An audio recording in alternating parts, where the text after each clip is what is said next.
Bunker.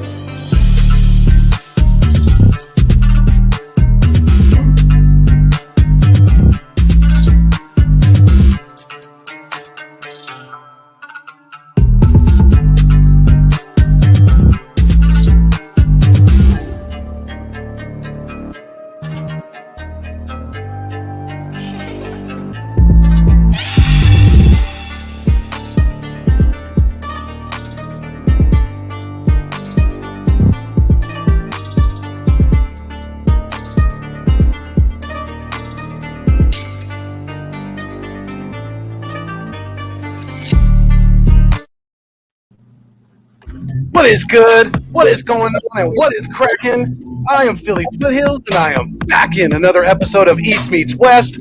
We're blessed to have you as a guest, and we're happy to talk about our Eagles because it's the best thing to do on Wednesday. Let's go. Welcome in, everybody. Thank you for another blessed. We're going to have a great episode tonight. We don't have the full crew together, but it's me and my boy, my brother from another mother, my very good friend, AK Eagles of the AK Eagles podcast. We are triple live stream tonight, so make sure you hit the thumbs up on all three channels, especially on the Nest Out West with your boy Philly Foothills out here in Cali, always holding it down for Eagles Nation 24/7, 365. And make sure you hit the thumbs up for my boy here, AK Eagles. We want to send a big shout out, a big congratulations for recently reaching 400 subscribers. Keep doing your work, big dog. You're doing great things. And we can't do it without each and every one of you guys out there. Like I always say, you guys are the absolute food and the water to the channels. Without you, each and every one of you, it does not continue to survive. You guys are the absolute nourishment. So if you're feeling the vibe, please make sure that you like, share, comment, and subscribe to keep our dreams alive. Because we are going to on the big things. Definitely, we're very humbled and appreciative of each and every one of you. And we got a great show for you tonight, guys. Let's go. Definitely here with my boy. Go cut the music. Hey Kay, what's going on, brother? How we doing? We got 10 in the building. Salute to the 10. Let's go, baby. Fired up. Got some energy now. Let's go. Yeah, what's going on, man? Appreciate you and love doing this with you. You know, unfortunately, you're right. We do not have our full crew here with us tonight, but you know what? Got the original two. Started with us.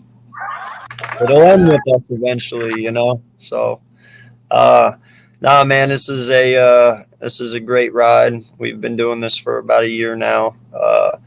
You know, and I don't even look back or think twice about it. It's been such a privilege and an honor doing this with you guys, and I've had nothing but fun doing it.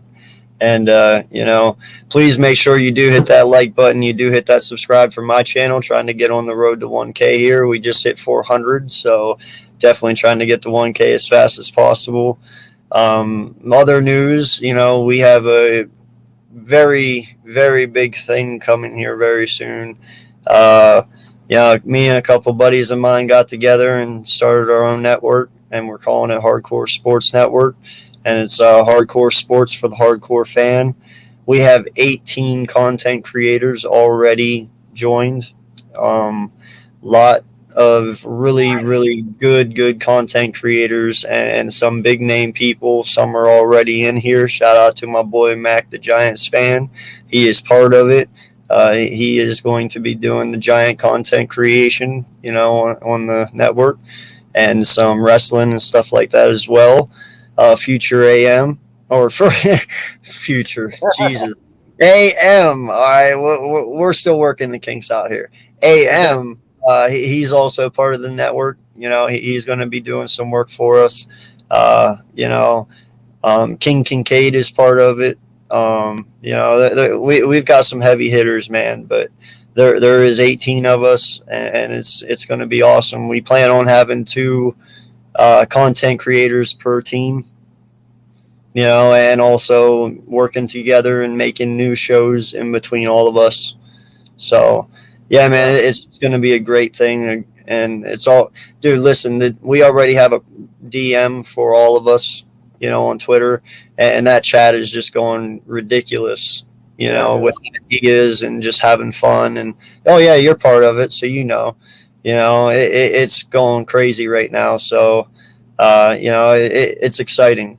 What we're about to drop and start is going to be pretty sweet. So I'm excited for it. Absolutely. Yeah, we're not just going to be. We're not going to just be covering Eagles. We're going to try to get what did you say? At least a couple content creators, at least for each team in the NFL. We're going to be covering multiple sports. So yeah, hardcore sports is going to be. I think it's going to take off, and I think this is going to be a really big thing for all of us. So I'm excited, and the sky's the limit, definitely. And want to send a shout out to Key in the building. Yes. What's going on, Key? We appreciate you. And you guys, if you guys don't know, Key is not only a great content creator for the Philadelphia sports teams, but she's also great at making intros. And I gotta play both of ours real quick because she just did such a great job that I gotta give Key a big shout out. I know we do this. We try to do it as often as we can because we can't thank her enough, definitely, because she did some great work. So without further ado, here's AK's intro first.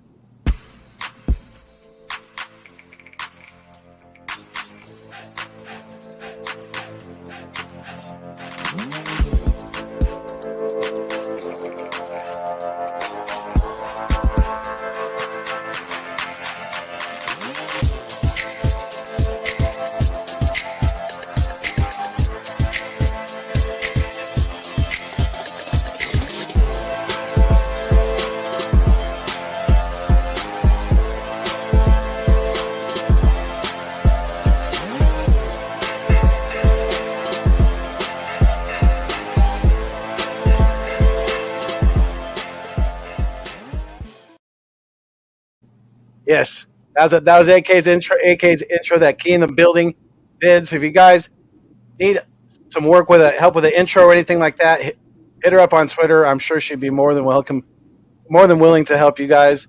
Great person, and she did it. She's done the intro for the East Meets West that you guys see at the beginning of each and every one of these podcasts, and she did one for your boy here, Philly Foothills, for the Nest Out West as well. So. Got to play that one as well. Got to give her as much love as possible.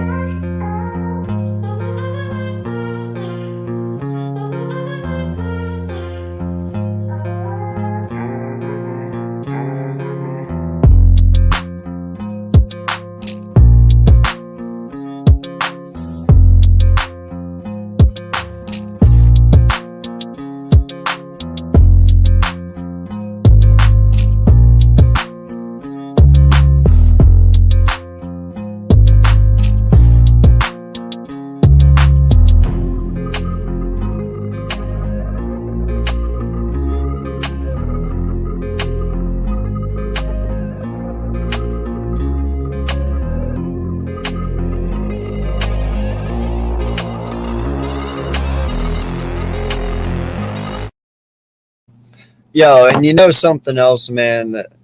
Listen, I got a hold of Key Monday morning, this past Monday, because me and boys started our new show, this past Monday. And it went off like a charm, man. I appreciate all the support for that. But no lie, man, I got a hold of this woman at like 10 in the morning. And I just threw it at her, dude. No lie, I think it might have been 4 hours later. She comes back and first run, dude. And you have it there. Run that shit. Like, dude, it is probably it's better than mine. Like, I already told her, you have to remake mine now because that lit. I don't know if you've seen it yet, but you got to see that, dude. I have not. Okay, here we go. So this is the intro for Two Beast, One East, right? Yep. Gotcha. All right, with you and Boys for Life. Okay, here we go.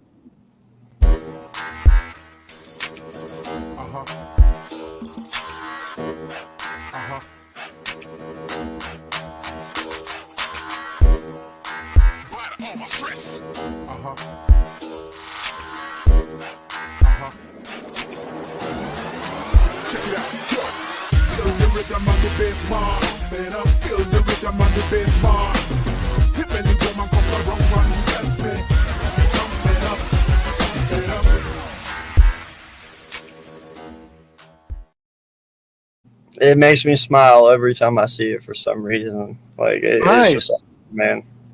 But she Okay. did that in 4 hours, dude. Like it's ridiculous. The work this woman can do in such a short notice, it's amazing. You know, she takes care of all of us Eagle content creators for the most part, and she also takes care of Spotlight Sports. Like this woman, just dude, she's amazing. I mean, we got to give her the definitely. My bad. No, you can. But yeah, definitely key. Thank you so much for everything you've done. We really appreciate it. Keep up the great work, and I'm sure you're going to be making more intros for the Hardcore Sports Network. So we look forward to seeing those. Definitely, most definitely. But yeah, we got some other people here in the building, so let me give them the love too. Richie MC, what's going on? He said not to toot our own horns, but a lot of people wanted to overlook Deshaun Watson's transgression and replace Hurts with him. 66 massage therapists now. What now? That's good point, Richie. Yeah, it's not looking. I think the Browns are going to get screwed in that deal. I don't think. I don't know if Deshaun Watson's ever going to. He may not ever play in the NFL again. I don't know. It's going to be interesting. I just watched a thing on that too, and you know what's really sad about the Browns, man? What's that? There's not a fucking thing they can do to get out of it. That 230 is guaranteed no matter what. Dude, they said that contract was written up by his agent and they literally just fucking signed it. Like they were like, wow. There is no way that 230, if they would void his contract and get him off the team tomorrow, he still gets 230 mil. Like you fucked yourself hard. Oh, yeah. Like yeah. I'm telling you, dude, Deshaun Watson has them by the balls. Let's put it that way. You know what I mean? Like you handcuffed yourself to a ticking time bomb, basically. Yeah. You're gonna get it sooner or later. It's gonna go off. So it's just a matter of when and where. Because I don't think they're gonna get their money's worth with that contract. I can guarantee you that. I really can. Because even if he does come back and play, I mean, the kid hasn't played in over in a season now. Over a year. As time goes on, it's only going to get harder for him to get back into game shape, get that game speed back up, things like that. So I don't know. It's not looking good for him. That's for sure. It really isn't. It really isn't. But like you said, I think they made an absolute terrible decision by guaranteeing him all that money, and they're going to pay for it. They're going to pay for it in the long run. Yep. Jay Milton from Jersey. What's going on, Jay Milt? We appreciate you very much, sir. Thank you for chiming in. He said, congrats on the 400 subs. Let's go. Fly, Eagles, fly. Absolutely. By the way, bro, I had to support the Philly Fuego shirt tonight. Oh, so, there you go. There we go. Much love and appreciated. Definitely. Thank you for that. No problem. Yeah, Eagles _ Slayer 95's in the building as well. He said, what's up? What's going on, Eagle Slayer? We appreciate you. What's up, Slayer? It's not a good podcast without you in the building, so thank you for being here. Richie MC said, if Vic 3's not here, we riot. Hey, he might be here later. He's at his son's graduation, so he's got a good reason for not being here. He's at his son's graduation, so definitely got to respect that. You got to have the good family time, and that's an important occasion. So. Yeah, my boy don't look old, but he's old. How old is Vic? I'm not going to do that to him. I'll let him tell you if he really wants to. I'll say this, he's older than you. Is he really? Mm-hmm. Okay. I thought maybe he was a little bit younger, but okay. Because you're 42, right? No, I just turned 40. You're 40. Yeah, so he's older than you. Yeah. I don't want to say, because if I'm wrong and I'm older, he's going to be like, you're a dick. So I'm not going to go there, man. Okay. We won't go there. All right. But I think he's got you just a couple years. Just okay. All right. I think you might be right. Actually, I think he has told me before. Yeah. But Mac the Giants fan is in the building as well. What's going on, Mac? He said, "Sup, fellas." What's up, Mac? Appreciate you, Mac sir. Thank you. Mac is a part of the Hardcore Sports right network. Yes. One Trey. What's up, One Trey Rock? We appreciate you coming through the building, chiming in the chat. Much respect, sir. One of Philly's finest. Go check him out. He's got good content. He puts out good work. So go show him the love. Appreciate you, Rock. Further AM said, "LOL, I love you guys. No worries, ha ha ha." Sir, Yes, sir. Bird Gang 31, what's going on, man? He said, "Congrats on the network, my guys." Hey, we appreciate that. Thank you. Yeah, all the dick riding paid off, man. It's good. It's good. Never mind. Oh man, Leave that one. I forgot. I got the green logo on tonight. My bad. right. Yeah, that's all right. We'll let that one slide. Mac the Giants fan says it's going to be awesome. Absolutely, we think so as well. Yeah. Lucas Hamilton, let's go. Or Lucas Hallman. I'm sorry. My bad. Appreciate you chiming in as well. Thank you. Appreciate you, sir. Lucas he's been chiming in on a lot of the chats lately, so we appreciate that a lot, Lucas. And of course, yes, congrats on the 400 subs, AK. Mm. Yes, sir. It's gonna be fire. BG31 said Key is legit. Absolutely, Yes. absolutely, sir. Gonna completely agree on that one. Richie MC said, "Cannot wait for you guys to get 409 subs." So a lot of cleaner jokes ready. I got you. The 409. I'm only 8 away from it, so you're not too far away, man. There you go. Other AM said Key got special intros, most excellent. Absolutely.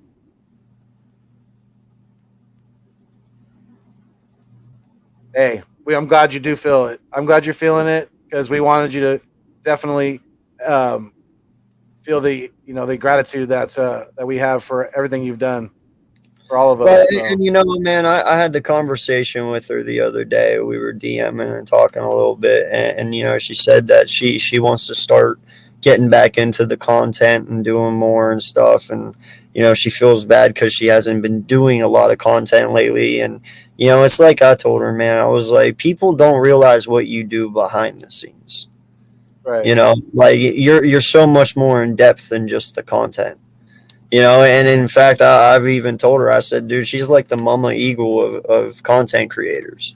She makes sure we're all good. She makes sure everybody has everything, and she's never greedy, and she's always looking out. So, there's nothing but love and respect for her. So, definitely.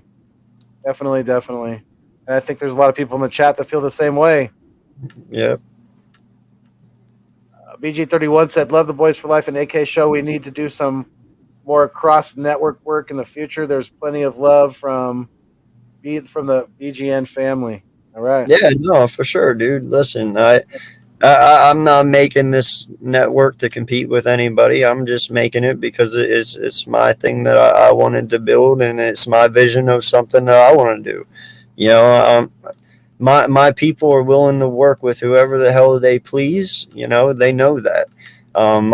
There's no reason that somebody needs to be stuck to one network or one platform. They should be able to go out and expand. As long as you stay in the limits of YouTube, I don't give a shit what you do. But I just want honest and to heart content. Because the one thing I've learned on YouTube is people know when you lie to them. They're not stupid. So just be real, be plain, be straightforward, and just speak from your heart and give them the best content you can give them. And they're going to love you for it or they're going to hate you for it. Some people are just that diehard that they'll hate you for saying the truth. But sometimes that's just all it's got to be, The real ones, the more intellectually sound ones will, even if they're a content creator or a fan of a rival team, right? If they see you for what you truly are, if they're able to put the hatred down for the teams or for the said team, for our team, for the Eagles, and see us for the content creators that we are, and for everything that we do, then that's just that. Those are the people that we want. Those are the people that are going to stick around for the long haul. Those are the subscribers that we want. We don't. I mean, people can come in and troll us and say what they want and be negative and things like that. That's fine, but those are the ones that they're going to come and go like toilet paper. It's just it's not really. It's the ones that what I'm saying. That the ones you could tell the difference between the ones that are going to stick and the ones that are not. Because the ones that are going to stick, they let you know either way what they think about the content, and they keep it professional. Yeah, for sure. And the reason why I've built a good camaraderie with some of these giant content creators that have joined the network, like for instance Mac, is because that's how I learn my team even better than what I know them. Because whenever I look at the Eagles, I'm be the first to tell you I'll be fucking biased as hell with them, 100%. Most of us will be. We don't like to admit it, but we are. But I love going to Mac because I'm like, Mac, what do you see in my team? And I'm looking at it from an unbiased point of view because he's not an Eagle fan. So when he tells me something, I truly listen to it and I look at it in his point of view because, one, that takes me out of my biasism as an Eagle fan. It puts me in his perspective and it helps me view my team in a different way that I might not have looked at them before. Mm-hmm. You know what I'm saying? So it's always good to have those other content creators that are friends and other content creators who are willing to work with you because, one, that is how we learn. Because there's things they know that we don't. And two, they give you better outlooks on things that you might not look at in a certain way because it is your team. For sure. Yeah. Yeah. No, hold on. Let me clear this up because BG just messaged me. No, dude, that had nothing to do with you. That was not shade to you. I actually had a guy come in one time. I'm not going to throw any names down or nothing, but I got accused of being a dick rider because I have many friends from other teams that are content creators. Pretty much like I go out there and I ride their dick to just make friends. And it's like, no, dude, what I do is for a purpose. I was taught at a young age because my grandfather had a big say in my life. You got to give respect to get it. Your name and your reputation means everything to you as a man. It should. Yeah. And I took that with a grain of salt and I took it to heart.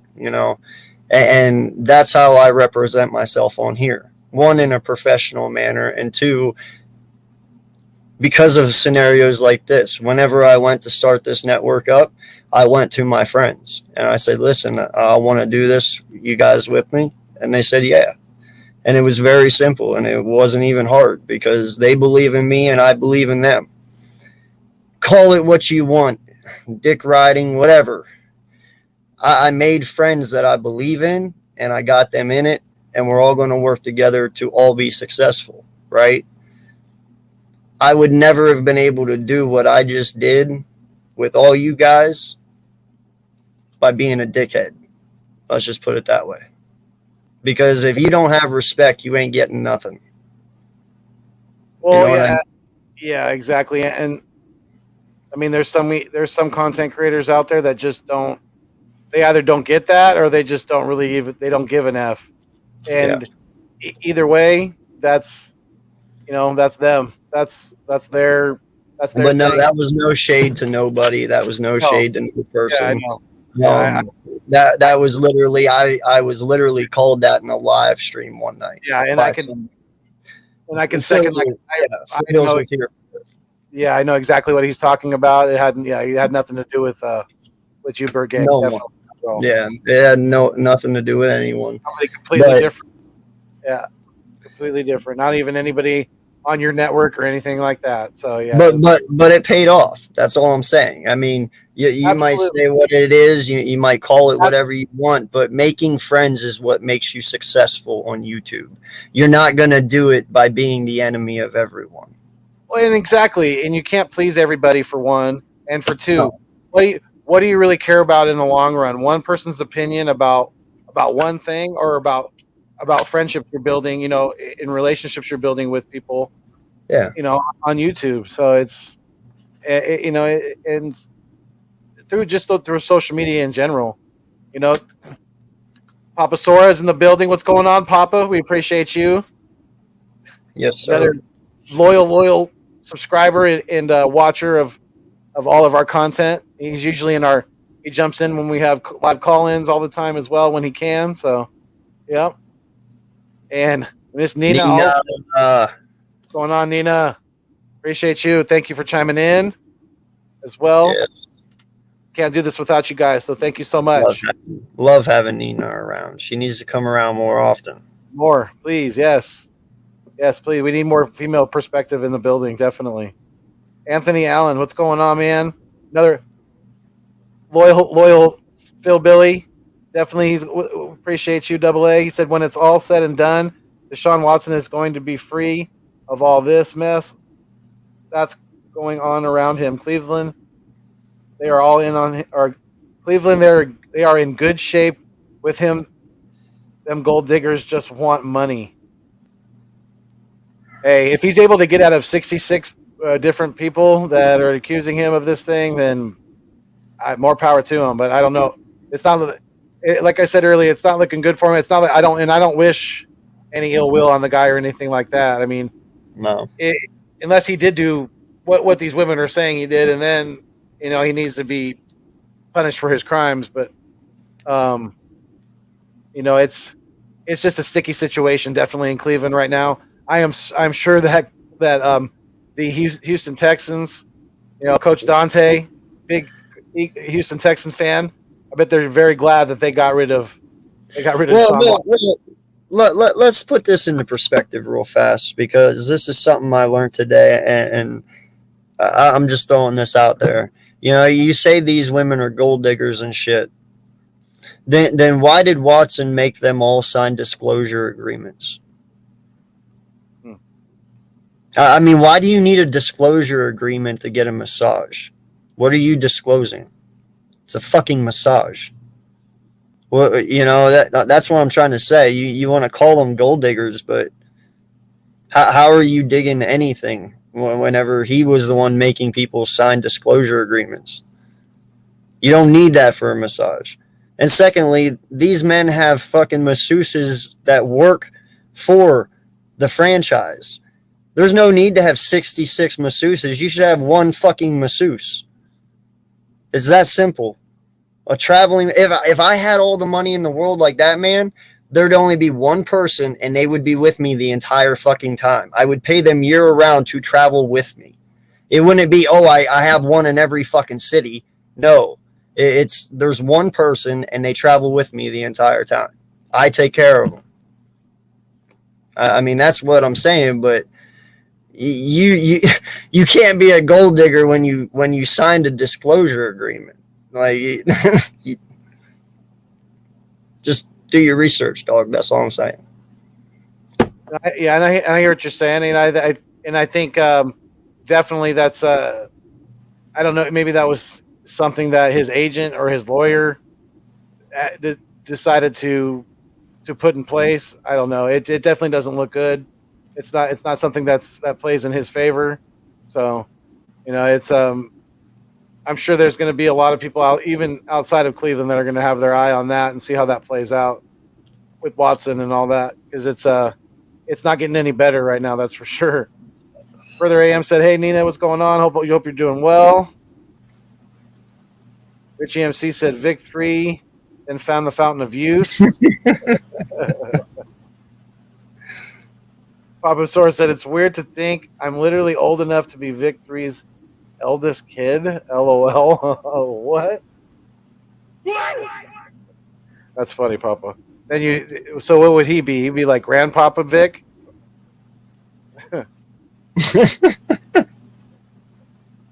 We're not going there. Right. Let's not go there. We can't diss our guy Vic like that. Hey, but we got 18 people in the live stream right now. So salute 18. We really, really appreciate you guys. Make sure you hit the thumbs up on both of our channels tonight. We really, really appreciate it. It helps push the content out there more and more into the YouTube stratosphere, so to speak. 19 now, so we're climbing. Definitely, we appreciate you guys. Hey, share the live stream. You know, if you can, go on Twitter, go on Facebook, go on the social media platforms, go share it.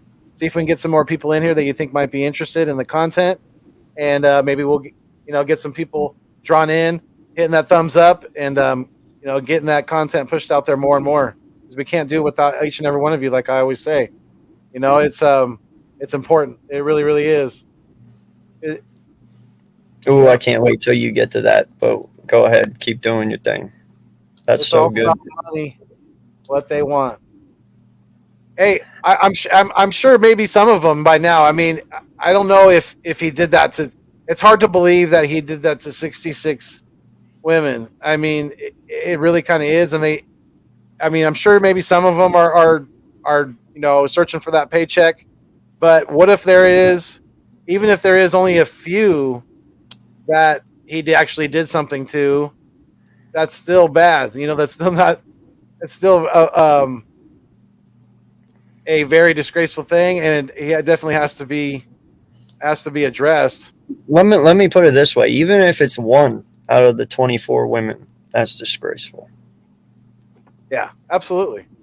And even if he gets just one out of the 24 women, he's going to get in trouble.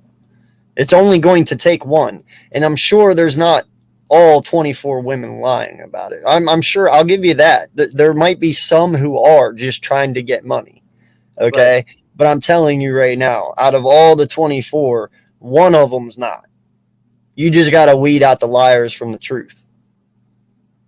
And that's what's making it hard and difficult right now. It is. Definitely. Yeah. Papa Source said the same thing with me. LOL.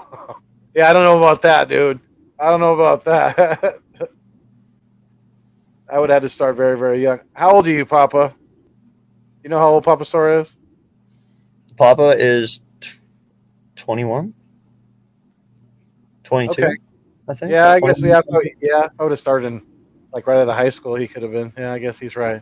Damn it. Yeah, a freshman in high school for me, maybe. Yeah.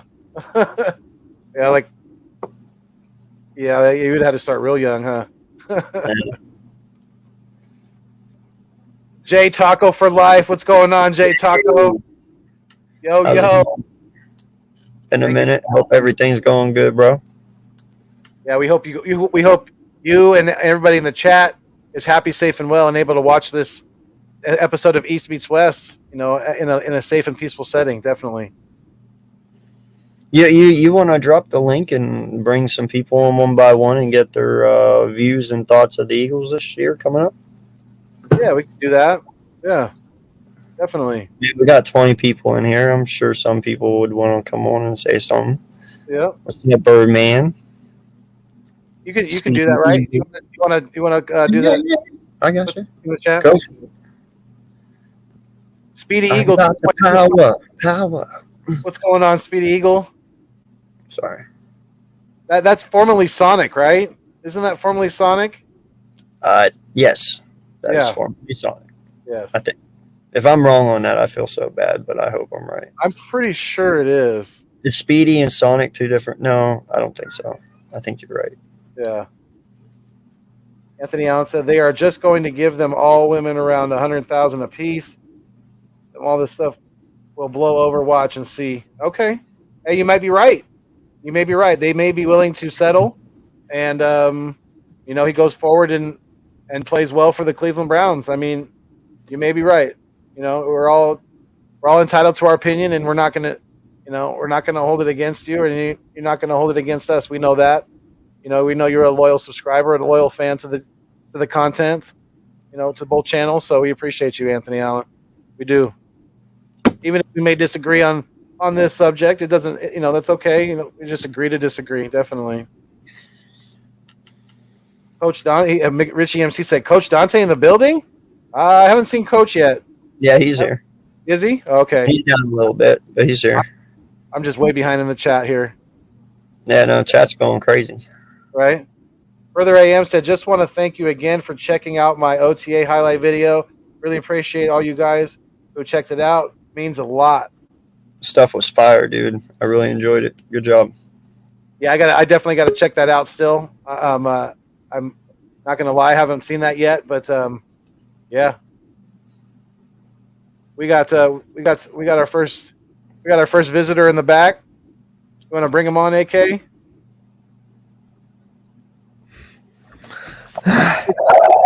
What's up, bud? Mitch He's in the building. What's going on, Mitch? Nothing much, man. Nothing much. I had a long day. I didn't even stream. I didn't make a video. I just had a long day. So, I'm Yeah, glad I did just too. took a day off. I've been awake since around 4 a.m. Pacific Standard Time this morning, so God it's been a damn. long day for me too. I started a new job today, so Oh, yeah. hey, good for you. Good Thank for you. Appreciate it. Congrats, man. Yeah, thank you. What kind of job is it, though? Delivering alcohol, basically. Yeah. All right. Really? Yeah, delivering different kinds of beer and kegs and things like that. So yeah, Shit. All right. yeah, it's a cool little gig. Yeah. Cool little I gig just for saw now. the movie Hustle, the Adam Sandler movie. I just saw it. Oh yeah. It's great. It's great. If you like Nice. basketball as much as me, you'll love it. I'm not surprised that Adam Sandler. I know he's a big basketball guy, so I'm not surprised that it's good. You know, Yeah, he's it's really good. So, Yes, sir. One Trey. Anytime, man. You just let us know. Yep. Doors always open, sir. You know that. absolutely. But yeah, how you? So you had a long day, Mitch, huh? yeah, my dad and I went out to eat. He's off, so he's a doctor. So whenever he gets off, we go out to eat, spend some time together. So we went out to eat, right? The waitress gave our check to the table behind us, and my dad was just like, "Hold up, wait a minute." So the waitress had to give us their check, which was $8 more, and my dad was just like, "Hold up. No, that's not how we do this. No." And then we went shopping. We had to fix my dad's phone. I had work. Went out to dinner with a friend of mine who I haven't seen in like months. And then I came home. And that was it. Long day. Very long. Nice. But Okay. yeah, I'm really looking forward to the network. Like, I'm really excited for it. Like, I'm so freaking excited. Yeah, no, it's definitely going to be a cool thing, man. Mm-hmm. Yeah. A lot of stuff needs to go into it, though. Like, a lot. Yeah. We'll get there. It's all Yeah. going to be. Yeah, we will. Birdman_951. Yeah, he said, "Yeah, man, work." Or he said, "Yeah, man, sucks. Work is killing me." Yeah, I hear you. You just keep grinding. You got to support the fam. Got to make that cheddar. Hopefully, things get better. Definitely. He's a poet and didn't know it. All right. Yeah. So, well, fuck it. Whatever. I don't even care. What's up, Papa? Hello. Papa I Toro, didn't what's say going on? anything. I didn't say anything. I am very tired as well. I think that's going to be the moral of the story for this show. Is everybody's tired. I am Sounds running like on God, 2 y'all hours need of to sleep. sleep. I'm fine. I mean, tomorrow I got 3 streams tomorrow. Phillies. Oh wow. My partnership with Painted Lines. I got that. And I got a call-in after that. So I got 3 streams tomorrow. Dang. Yeah, so today was like my day off from YouTube. So it was much needed. Yeah. So now that OTAs were in their final days today, taken away from what Nick Sirianni was talking about today, and what we've heard from everyone. What are you guys taking away from everything they've talked about Jalen Hurts so far, and AJ Brown and Smith and all these guys? How you guys feeling? Is I I told mean- you so an option. What's that? I Huh? said, as I told you so. Fuck. Never mind. I told you so. I don't even want to do it. I don't even. Just kidding. Is I told you so an option? There, I'll say it for you. Yeah. That is an option. Yeah, yes, I guess that is an option if that's what you choose to say. Yeah. Honestly, I didn't pay much to OTAs. Like, I'm just like, I need to. I mean, it's OTAs, man. I'll pay more attention to training camp, mini camp. Well, all I weekend. understand, but I mean, still, their words speak volumes to a point. You know. Oh yeah, yeah. It does. It does. Yo, Vic, congrats on your son, bro. Congrats on your Absolutely. son graduating. Yeah. Yeah, he was. So we touched on that earlier. That's why Victory's not here. I think Gio's he's still. I think he's still battling the COVID stuff and a little under the weather. So I think that's why he's not here tonight as well. But yeah, congrats on the son graduating, Vic. That's big time. Definitely. Tell him we all said big time congratulations from the whole East Meets West crew. Definitely. And Mitch Kofsky and Papa Sora and everybody here. But yeah, that's some creepy, some disturbing news that Vic has posted on his Twitter. Definitely, that he's claiming that that the Texans, basically set Deshaun Watson up with all of the hotels, the ladies, the non-disclosure agreements, and all that stuff. So if anything like that is true, the Texans could be in a lot of trouble. So they better hope that's not. There's no validity to that. Okay, now from what I get, from what I was listening to on a podcast, from what I was hearing, is that I guess the hotel room and all that was actually somewhat put into his contract. Like that was part of the negotiation when his contract was actually made. Like he wanted his own hotel room for like if his mother came or something like that, it would always be available if family or friends or somebody came to stay. And now the non-disclosure agreement, that's a little touchy because they were saying like he might have went to them and said, hey, what does one look like, and they gave him a copy of one and then he used it, or they're not exactly sure because no one's speaking on that sense.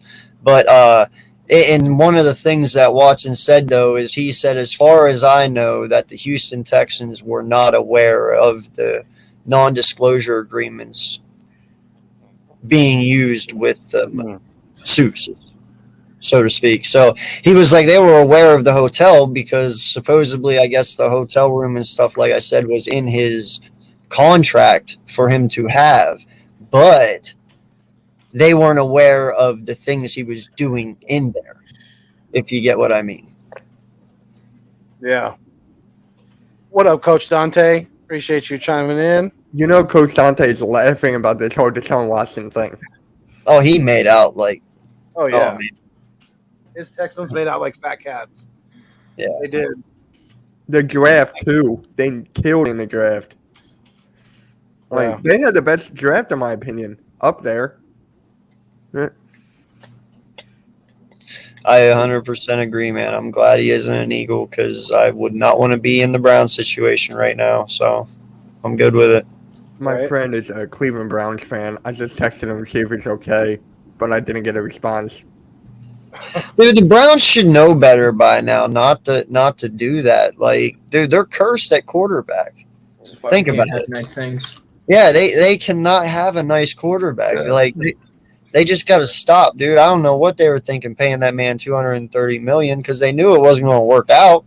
It's Cleveland, man. It never works out there for them. Cleveland, this is for you. Quote LeBron James right there. Yeah. His show was good. I was watching it. Yeah, man, that was a good show, dude. I enjoyed it. I just gotta ask something. Why do we have Eagles fans that are crazy? Why? Because that's just hell of a drug. Because yeah, exactly. And EDP is back. Listen.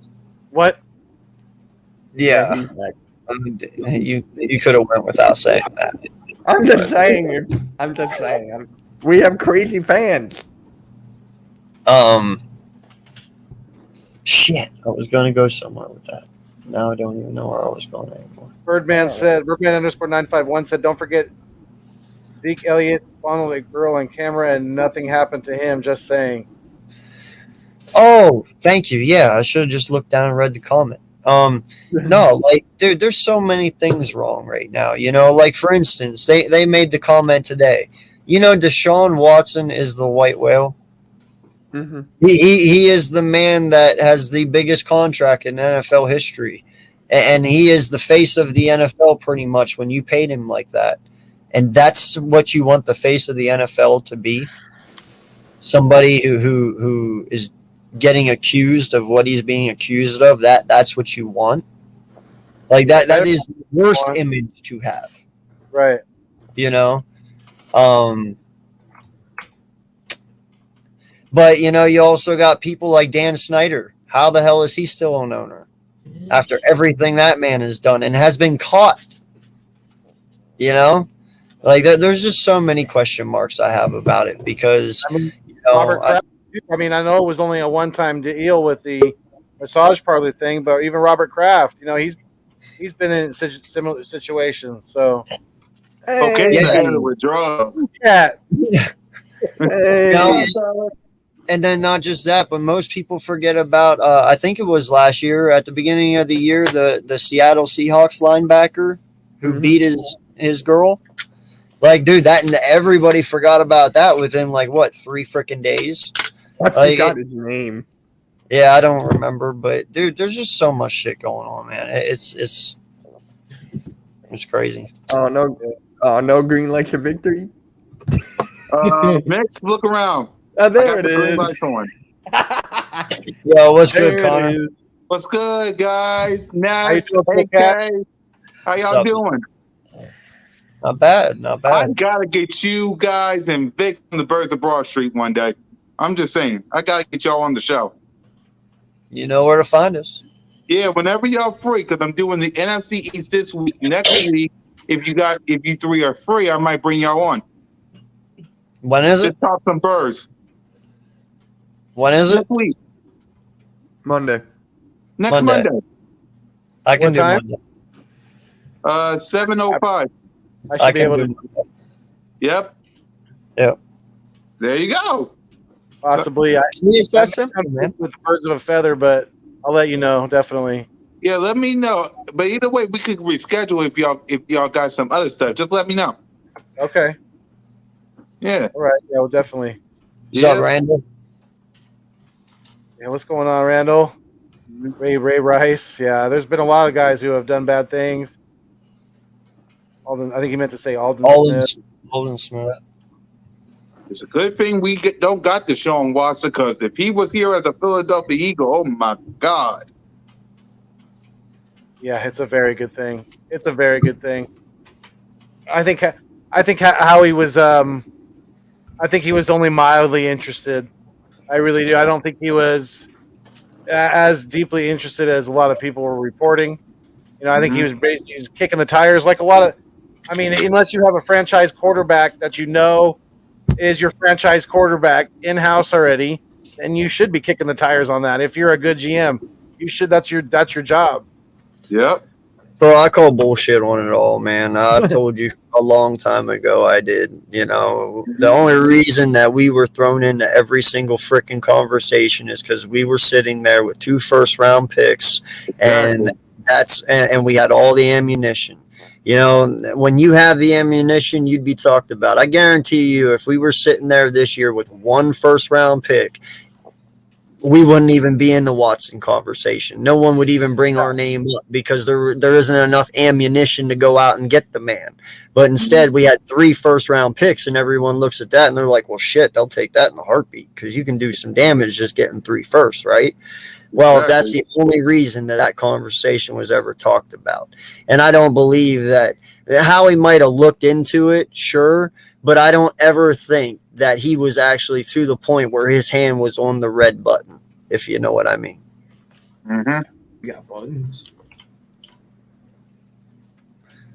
But no, I'm very satisfied. I like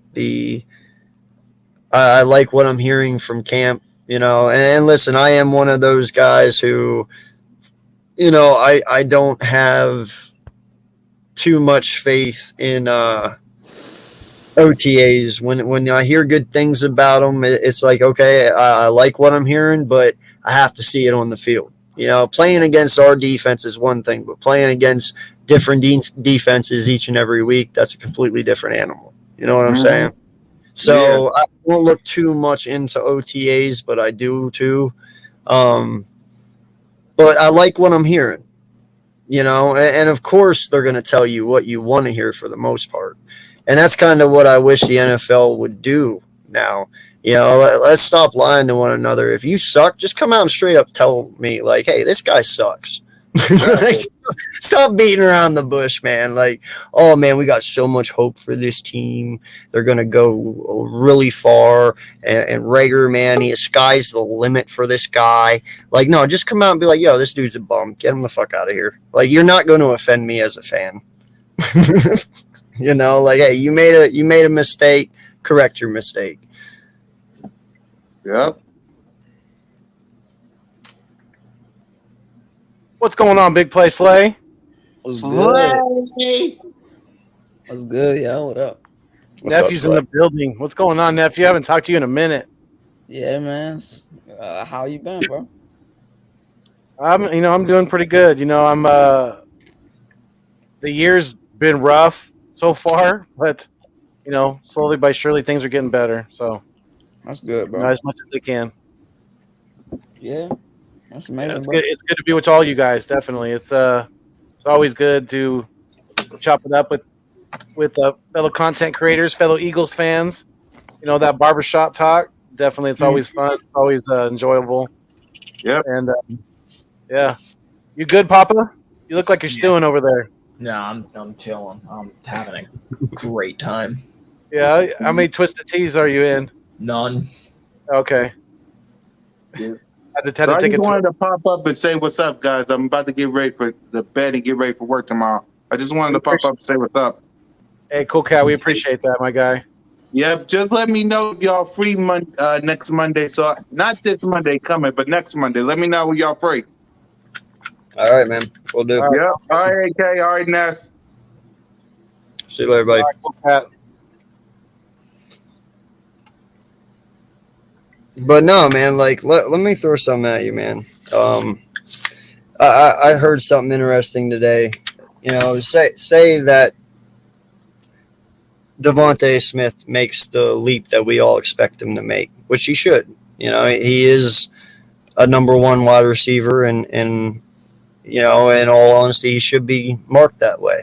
But you also have AJ Brown, who is a number one as well. And when you have two number one wide receivers, that automatically makes you a pretty disgusting offense. All right, I don't care who you are. Now, the way that we're going to be able to scheme this offense with all the weapons that we have, it's really going to be able to open up the field. And I mean, when you have Devontae Smith who can run every single route tree in the book, that only makes him a more legitimate threat. And if you line both of these guys up on the same side of the field, you're automatically going to shift all the defense to that side of the field.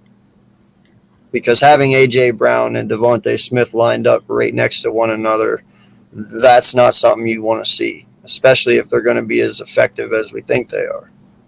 So what's that leave?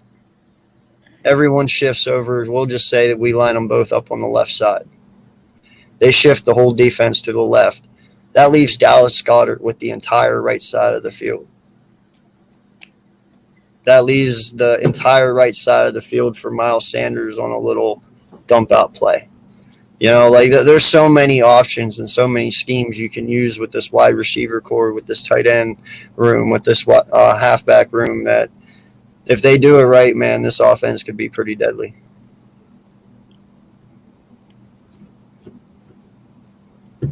Well said. Okay. Just that simple, huh? No, geez, don't make me be the only one here talking. Shit, say something. Yeah, bro, you right, man. Hello. Random noises are going off, and I don't know what's happening here. I don't know what's going off. I don't know what's happening. Everything's falling apart. Yeah, Jay Taco, I got the Saints making the playoffs. I got them No, like 7. I don't. There.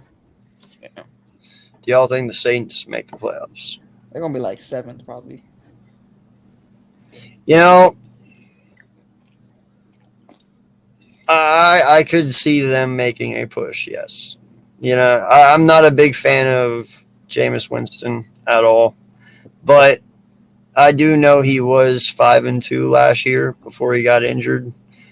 Now, granted, that was also with Sean Payton as the head coach.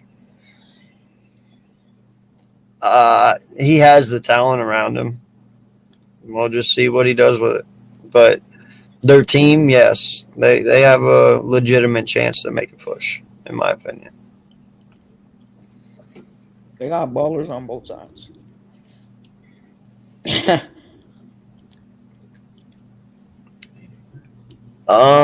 doesn't believe that, bro. I don't think he does, dude. If he makes it on the team, it'll be the practice squad. But I mean, I don't think he makes a 53-man roster. No, there's just too many people ahead of him, you know. And for instance, today, oh man, I forget who said it. Who said it? Who said today the breakout? Well, the person that they liked the most in training camp so far. Dallas Goedert to Britton Covey. Oh, Covey. Yeah, it was Goddard. Yeah, I was trying to think who said it, but I actually like that, man. You know, out of all the people that we had, Covey was the one that stood out to him. Like that made me happy a little bit, you know. Covey could be a special person, man. No lie.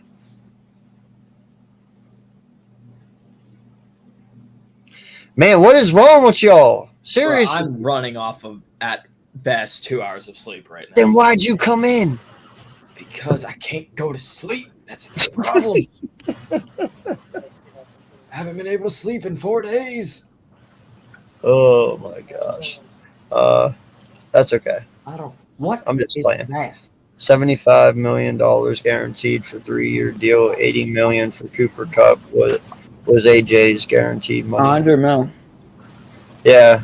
Well, was that his guaranteed too? Oh, his guaranteed was 57 million. 57. Yeah, but it was 100 mil. No, dude, listen. There's no knock on Cooper Kupp at all. Cooper Kupp deserves everything. In fact, that's a hell of a deal. I think he gave him a hell of a deal on that. I mean, don't you guys? Yeah.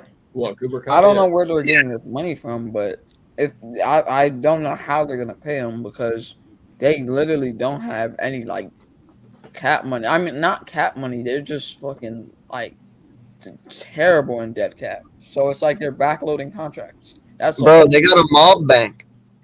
About to say they're definitely robbing banks. There's Yeah, they're robbing the poor. They really are. backloading. They're taking all the money from everywhere. They're robbing Peter to pay Paul. Like they have manipulated the cap. They have proven that the cap is not even real. We don't True. need those draft picks. I don't know.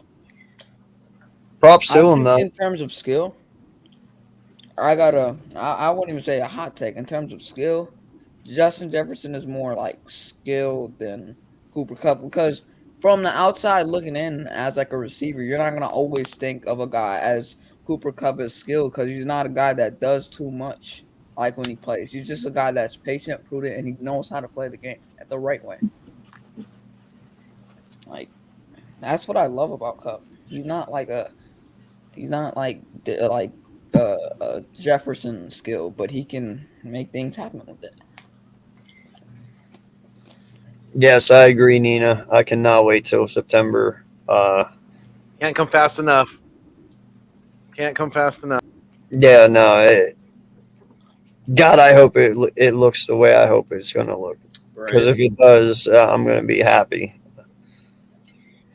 Who do you guys think on the offense needs to step up the most besides Jalen Hurts? Easily Sanders.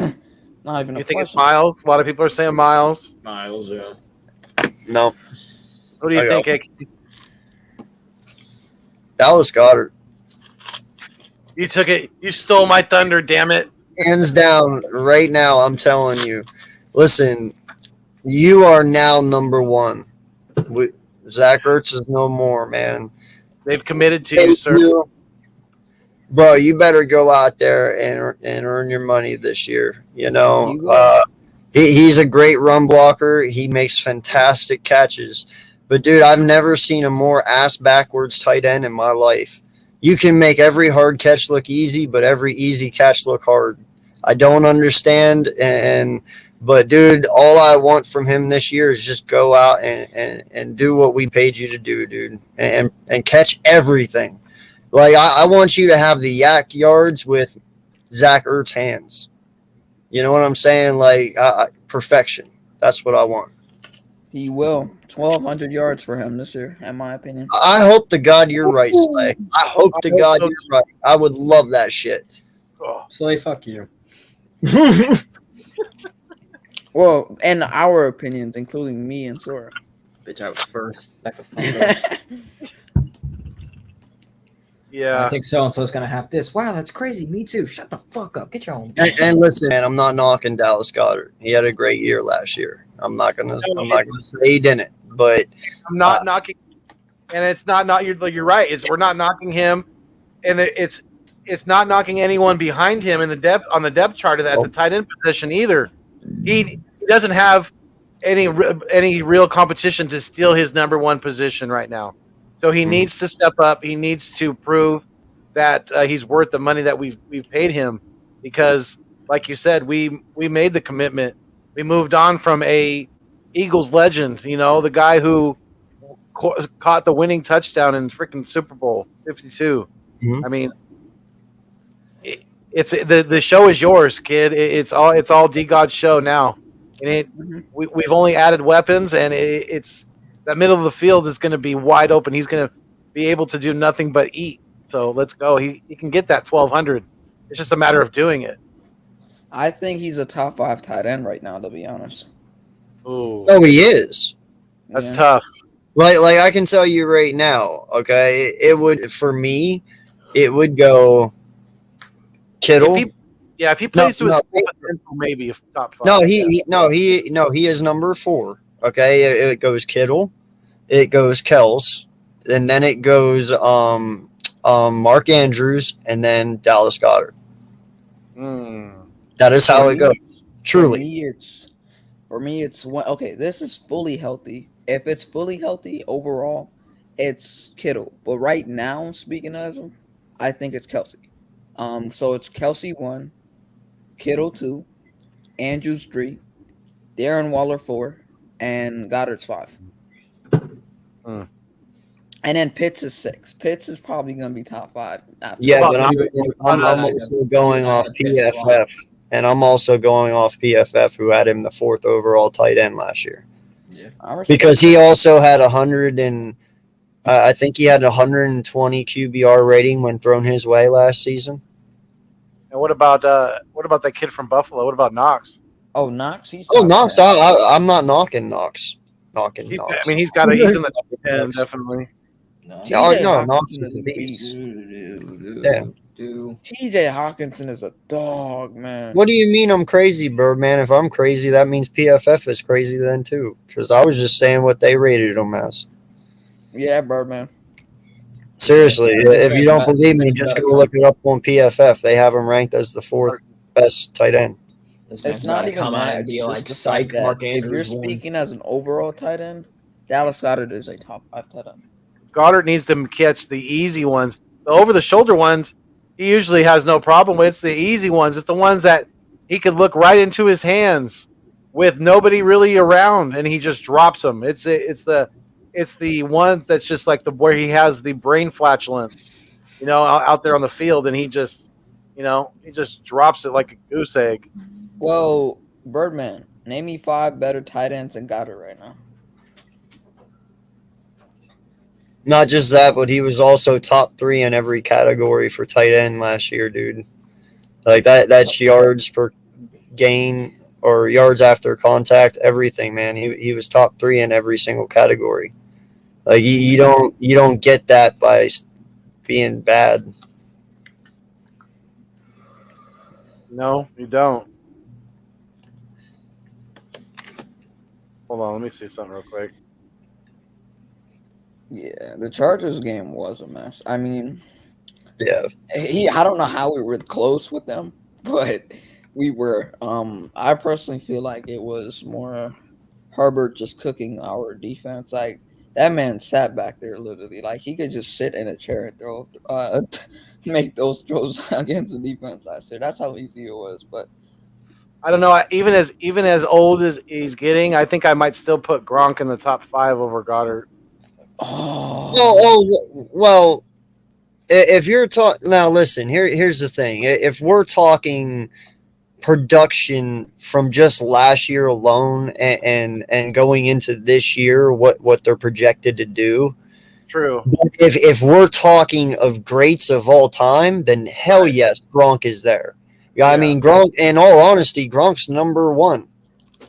In my opinion, when you think of tight ends, in all honesty, Gronk should be number 1. Like you'll never have another Gronk, bro. He's was a ridiculous athlete, and no lie, man, he filled Aaron Hernandez's shoes very freaking well and way better than what anyone anticipated him to do. yo, Birdman, you still ain't answered my question yet. Who's better than him besides Kelsey, Kittle, Andrews, and Waller? It's not Pitts, bro. I have to see more from Pitts. I can't judge it off of 1 year. Like he's a good tight end. I like him a lot, and I like his skill sets, but he's just not a better blocker than Goddard, and that's why I say overall. I actually have Pitts 5th, so I have him. My Pitts is 5 for me. Yeah. Yeah, I gotta see a little bit more, but he's definitely in the top 10. He's a stud though. Top You 10. know? Yeah, Hawkinson is good too. Hawkinson is good, yeah. Hey, Hawkinson's only downfall is he plays for Detroit. Yeah, he has to Right, if literally you do play for a better everything. quarterback. Yeah, no, if he played on another team, dude, like if he went to the Rams or Buffalo or somewhere like that, Jesus.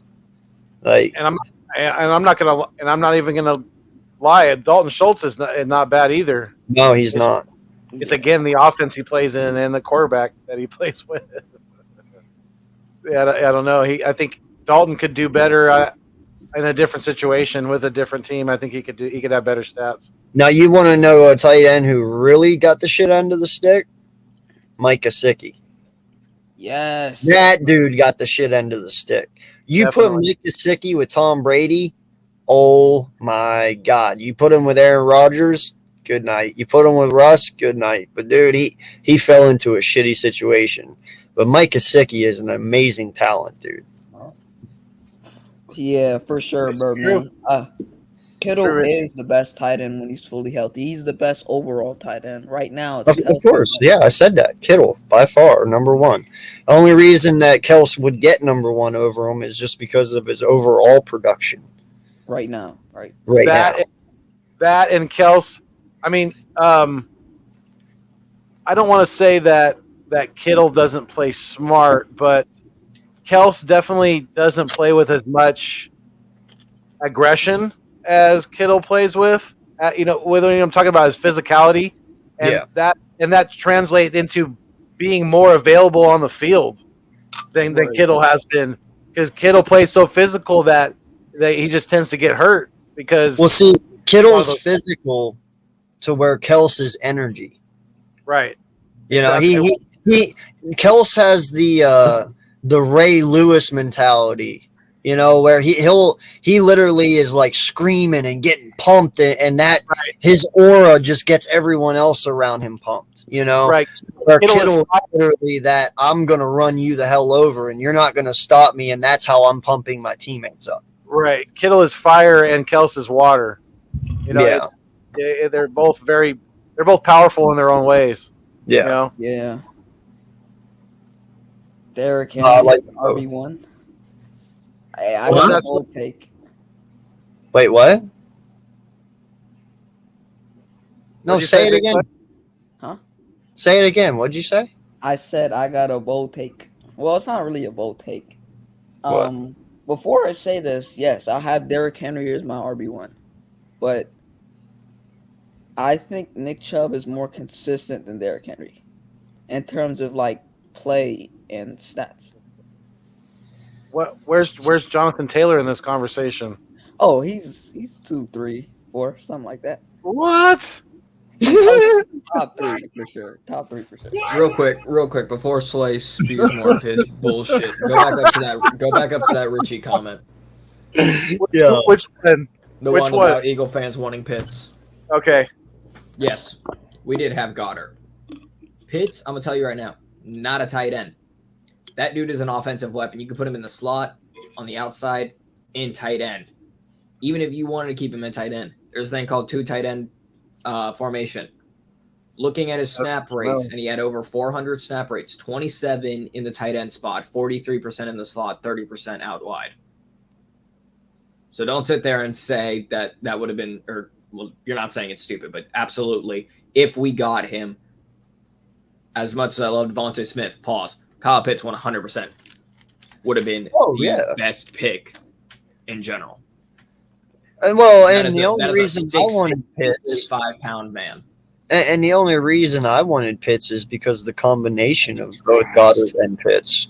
Like I didn't want to get rid of Not Goddard. replacing Goddard. It's literally No, you're putting dude, him on the outside. Yeah. Yeah, because he's that hybrid. You know, he's not a just a typical. Just a let alone tight end. You can line him up like Papa said, multiple spots. So I got Taylor at 3 and Chubb at 2. what? You're tripping. Man, y'all was sleeping on my boy Chubb, bro. I don't like it. Nick Chubb. I mean, he's good, but I mean, I haven't seen him put up a season like Jonathan Taylor put up last year. No, I've seen it. Yeah. Okay. Now the only argument that I have to that statement is Nick Chubb is splitting carries with Kareem Hunt. And Kareem Hunt had 900 yards last year alone. So you give Nick Chubb them 900 yards, he's matching Jonathan Taylor. I get what Slay's saying because I'm a huge Nick Chubb fan as well. I try to get him in fantasy every year because the man does not let you down. He really doesn't. But that's the only thing that's hurting Chubb is Kareem Hunt. Like I'm going to be honest with you. If he didn't have to share snaps, I might be willing to put Chubb in that, but the fact that he has to split right now is what's hurting him. But I also think too, if you'd use him more, Chubb might be more vulnerable to injury because he is very, very powerful back. Don't they have a third back too? Yeah, they have Johnson. Yeah, the Ernest. Yeah. He just got paid recently. But the only reason I say Chubb is more consistent than Henry is because I'll put it this way. Henry, in those big games where he's supposed to have 100+ yards, like a couple years ago, not even a couple years ago, this was a year ago. Of course, Henry's RB1, right? But that Packers game a couple years ago, he was supposed to have 100+ yards on that defense. He had 40 to 50. A couple years ago when they played the Ravens in the playoffs, he was supposed to have 100+ yards in that game. He had 40 to 50. So what I mean by consistency is whenever Chubb is expected to play good, he always plays good. And whenever he's expected to play bad, he plays good. Like it's always going to be consistency with Chubb, and he plays with power. And like only reason that like is hurting him is AK said it best: injuries and Kareem Hunt being sharing that backfield. Like. Now, I got to say this, though, Slay. I believe there's 2 people this year that are actually going to – well, there's one person who will actually probably knock him out this year, Chubb. And there's one that if he would ever go to another team and be the actual primary back, he'd probably go to challenge Derrick Henry at this point. The one person, first and foremost, that I'm going to say that might take Chubb's spot this year, and this has been my hot take all offseason, Najee fucking Harris. Listen, man, Najee Harris is a mini Derrick Henry. Okay, I'm not even going to lie. Like, I really... Dude, Damian Pierce, the Texans got a little work yet, but maybe here eventually, you know. But right now, though, as it's sitting, Najee, dude, this kid's primed to have a fantastic year. Pittsburgh used him 300 times last year, and in 300 carries, he didn't battle fumble. line. He didn't fumble a single time. The only time he fumbled was in the playoff game, and that was one time. He's the first rookie in history to go all season long without having a single fumble. Okay? Huh? He's my number 3. He would be my number 3 over Chubb. So, and then the other guy that I'm thinking of, who, if he would ever get the chance, but he's stuck behind a great himself, A.J. Dillon. Yeah. If A.J. Dillon could ever get off Green Bay, which I think he might, he's gonna be RB1 by the end of the season. Yeah, I think he might be available come trade deadline, because they're not going to be able to pay Aaron Jones and A.J. Dillon. One of them's going to have to go, and I'm pretty sure it won't be Aaron Jones. So, but wherever A.J. Dillon goes, man, next year, dude, I expect this guy to come out and immediately challenge everyone for the Russian title. A.J. Dillon's going to be a force to reckon with, dude, and he's only been fresh because he's sitting behind Aaron Jones. So, yeah, that's my take on those two. Look, so I will say, I don't know. Sleeping on my boy Chubb, man. I don't know. I'm not sleeping on him. I love Chubb, dude. It's just, like I said, he's got a little crutch, and that's called You know who else is stuck on a team that's not very good, and who I think could be a very good running back if he was on had a better offensive line? Robinson? No, Josh Jacobs. Ooh. Oh. Josh Jacobs from the Raiders. I think. What about Robinson though? In Jacksonville, man. Robinson would be a beast, dude. Like that. Yeah. They never. I mean, there's several guys. Cooks. Or I mean, not Cooks, but Alexander Madison for the Vikings is underrated. I like him a lot, and he's behind Cook, so he can never get the chance. Yeah, he might be moved on because they also signed, or not signed. They drafted what's his face, Zeus. I know they called him that. Dalvin's issue is the injuries.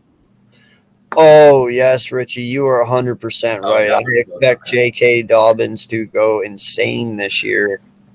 I'm serious, man. Like I've been watching some of his workout videos, dude. This kid is angry. Like he is angry. He's gonna come back for Baltimore, and he's gonna Akers. Yeah, dude, he's gonna wreak havoc. And then not just that, but the other halfbacks to watch out for, especially in fantasy as well, is San Francisco's halfbacks, man. You know, Sermon, he would have had a good year last year if it wasn't for us like taking his head off accidentally. You know, Wilson. Did you guys know that the Ravens were one injury away last year from the president declaring a national disaster? That's how bad it was. Watch out for my boy DeAndre Swift, bro. That dude is gonna be a dynamite this year, bro. He's going to be a. We've been saying that for how many years, killer, bro. Y'all sleeping on my boy Kenny Gainwell. He about to have a big year. He about to put Miles Sanders on the bench. RB1. There's no way. There's be like DJ Khaled. I'm taking over. There's no way. And he's going to be RB1 by the end of the season. There's no way. No way. Dude has no way. I would bet my lunch money on that. No way. Hold up, we got lunch? Listen, I'm telling you right now, dude, Kenny Gainwell is not a 3-down halfback. He is not. He is Darren Sproles. He is your change of pace back when you are at 3rd and 8 and you need a screen play to get those really rough yards real quick. That is what he is. He is not a 3-down back, and y'all need to stop looking at him as a 3-down back. I have a Well, question. what is Sanders? Sanders is built more for a 3-down back, Slay. What he Like- ain't showing it. Ain't proving it. I have a question. Are we? Don't try and just pull something out of thin air here. Like that's dumb analogy. Miles Sanders is a 3-down back. Yes, his health is a question mark, but he is a 3-down back. You could say the same thing about Saquon fucking Barkley then. I guess he's not a 3-down back, Slay, because he can't stay healthy. Nah, I'm playing with you, man. I like Sanders. I'm just saying, man. That's I like his receiving too. I just think he needs to stop dropping the ball on some receiving. no. I agree with you on that. Yes, there is flaws to his game. 100%. I just And want he to know has if we're bad still vision. betting lunch money. No, I just want We're to know not. if there's lunch involved. Okay. there's no lunch going to be said on that. No, it's just, dude. He's what is he? 5'9", 5'10"? I know. Like he's not that big. He really isn't. You know, that brings up a good question. You know, who's going to be our power back then? You know, who's going to be our short yardage back? Kennedy Brooks. AJ Dillon.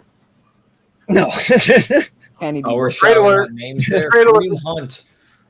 No, in all honesty, dude, I would love to go. Like, in all honesty, if Howie wants to make me a believer that they're going for the Super Bowl right now this year, go out and get me Kareem Hunt or go out and get me AJ Dillon. You know, we had this conversation the other night. Lindy said something about just bringing back Jordan Howard. I'm like, no, if you're going to go out and you're going to make that push, I want the definite. The guy that I know is going to be there, not the guy that has the injury history. If you go out and you get a Kareem Hunt or an AJ Dillon, that's your power back that you team up with Miles Sanders, and that's your That's 1-2. RB1 right there. Right? That is what we were missing in 2018, a.k.a. LeGarrette Blount. We should have re-signed him and kept him, and I'm pretty sure you might have had your back-to-back Super Bowls because you know what? LeGarrette Blount would have taken a lot of pressure off this offense, especially in the playoffs when we needed him most. And maybe Alshon never would have even had to have tried to catch that ball, and we would have won that game. I have no idea. But you were missing a power back in 18, right? That we were very, very short on halfbacks that year. Blount would have changed a lot of things again. That's what we're missing now. Kennedy Brooks, can he be that guy? I believe Kennedy Brooks can be an X factor in the halfback room to where he can be a second to Miles, because when I look at Kennedy Brooks, I see a lot of – now this is where I lose people all the time, and I always say it. I see a lot of Le'Veon Bell-esque type stuff in Kennedy Brooks, as in his patience when he runs. You know, he's very patient. He will sit behind the offensive line like Le'Veon Bell did for a few seconds, wait for that hole to open up and exploit it. You know what I mean? That's why I like Kennedy Brooks. His vision is very, very good. He is not the fastest. He is not the strongest. But he will break you 40-yard runs. He will get caught in the back, but he will keep it, and he will be consistent. You know, that is something that it would team very well with Miles Sanders. We'll see, but I have a lot of faith in Kennedy. I really do. If Kareem Hunt comes to Philly, RB1 right there already. That's not even a question. Well, see, that's what that would be your ultimatum. I mean, if you go out and you get AJ Dillon or you get Kareem Hunt, you automatically know at the end of the year Miles Sanders walks and Hunt is your premier back, or AJ Dillon is your premier back. But in the meantime, you use that tandem of 1 and 2, Miles Or and you him. just bring Miles back for cheap. But I hear what you're saying. I'd rather Dillon though than Hunt.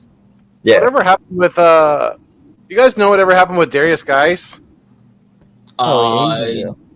Like arrested. I know he dealt with Yep. Is he in jail? Darius guy from Washington. Yeah. Yeah. Oh, Yeah, they he got, released like, him. They released him Yeah, he kept getting in trouble. last year. No, I know that, but I don't know. Is he in jail? I wonder if he's Oh, I don't know. eligible to even play in the league anymore. He's a pretty big guy. I remember he's built pretty well for running back. I don't want anything like that over here, though, man. I In mean, all they're saying he has the potential of working back. I don't. Yeah, we don't. There's yeah, other. I guess there's he's other- eligible to, and that's also There's one other reason guys. why. I was just wondering if you guys Yeah. knew whatever happened to him. That's But no, also just one I reason do why I would suspect bring Dillon that, though. over Hunt. Yeah, but Yeah, I their do door is the respect starting that. running back for the If Chiefs, we right? if we go into week 7 right before trade deadline and say we only have 2 losses, okay, just say that. We'll just say that, just out there in the open. And at that point, they're looking at this team and they're like, "Wow, okay, we're legit. We actually have something really good here." Do you make that move at the trade deadline like we did and go find another Jay Ajayi, aka Kareem Hunt, or AJ Dillon, if that is an option? Sure.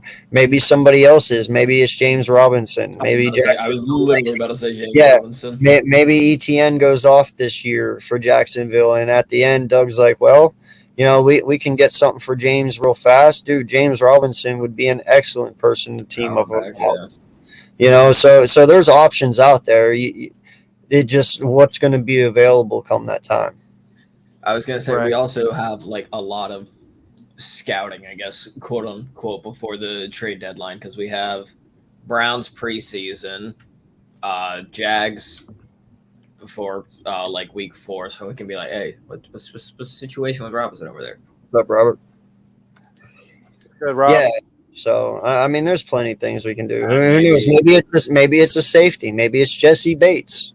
Well, again, Week I know we have over 13 million, so Eric, to what's say good, that brother? there is going to be Eric. another move is preposterous in my opinion. Can't wait for Eric to see that Adams one, that Devontae Adams hype video tomorrow. I definitely feel like another move is going to be made because again we've got 13 mil.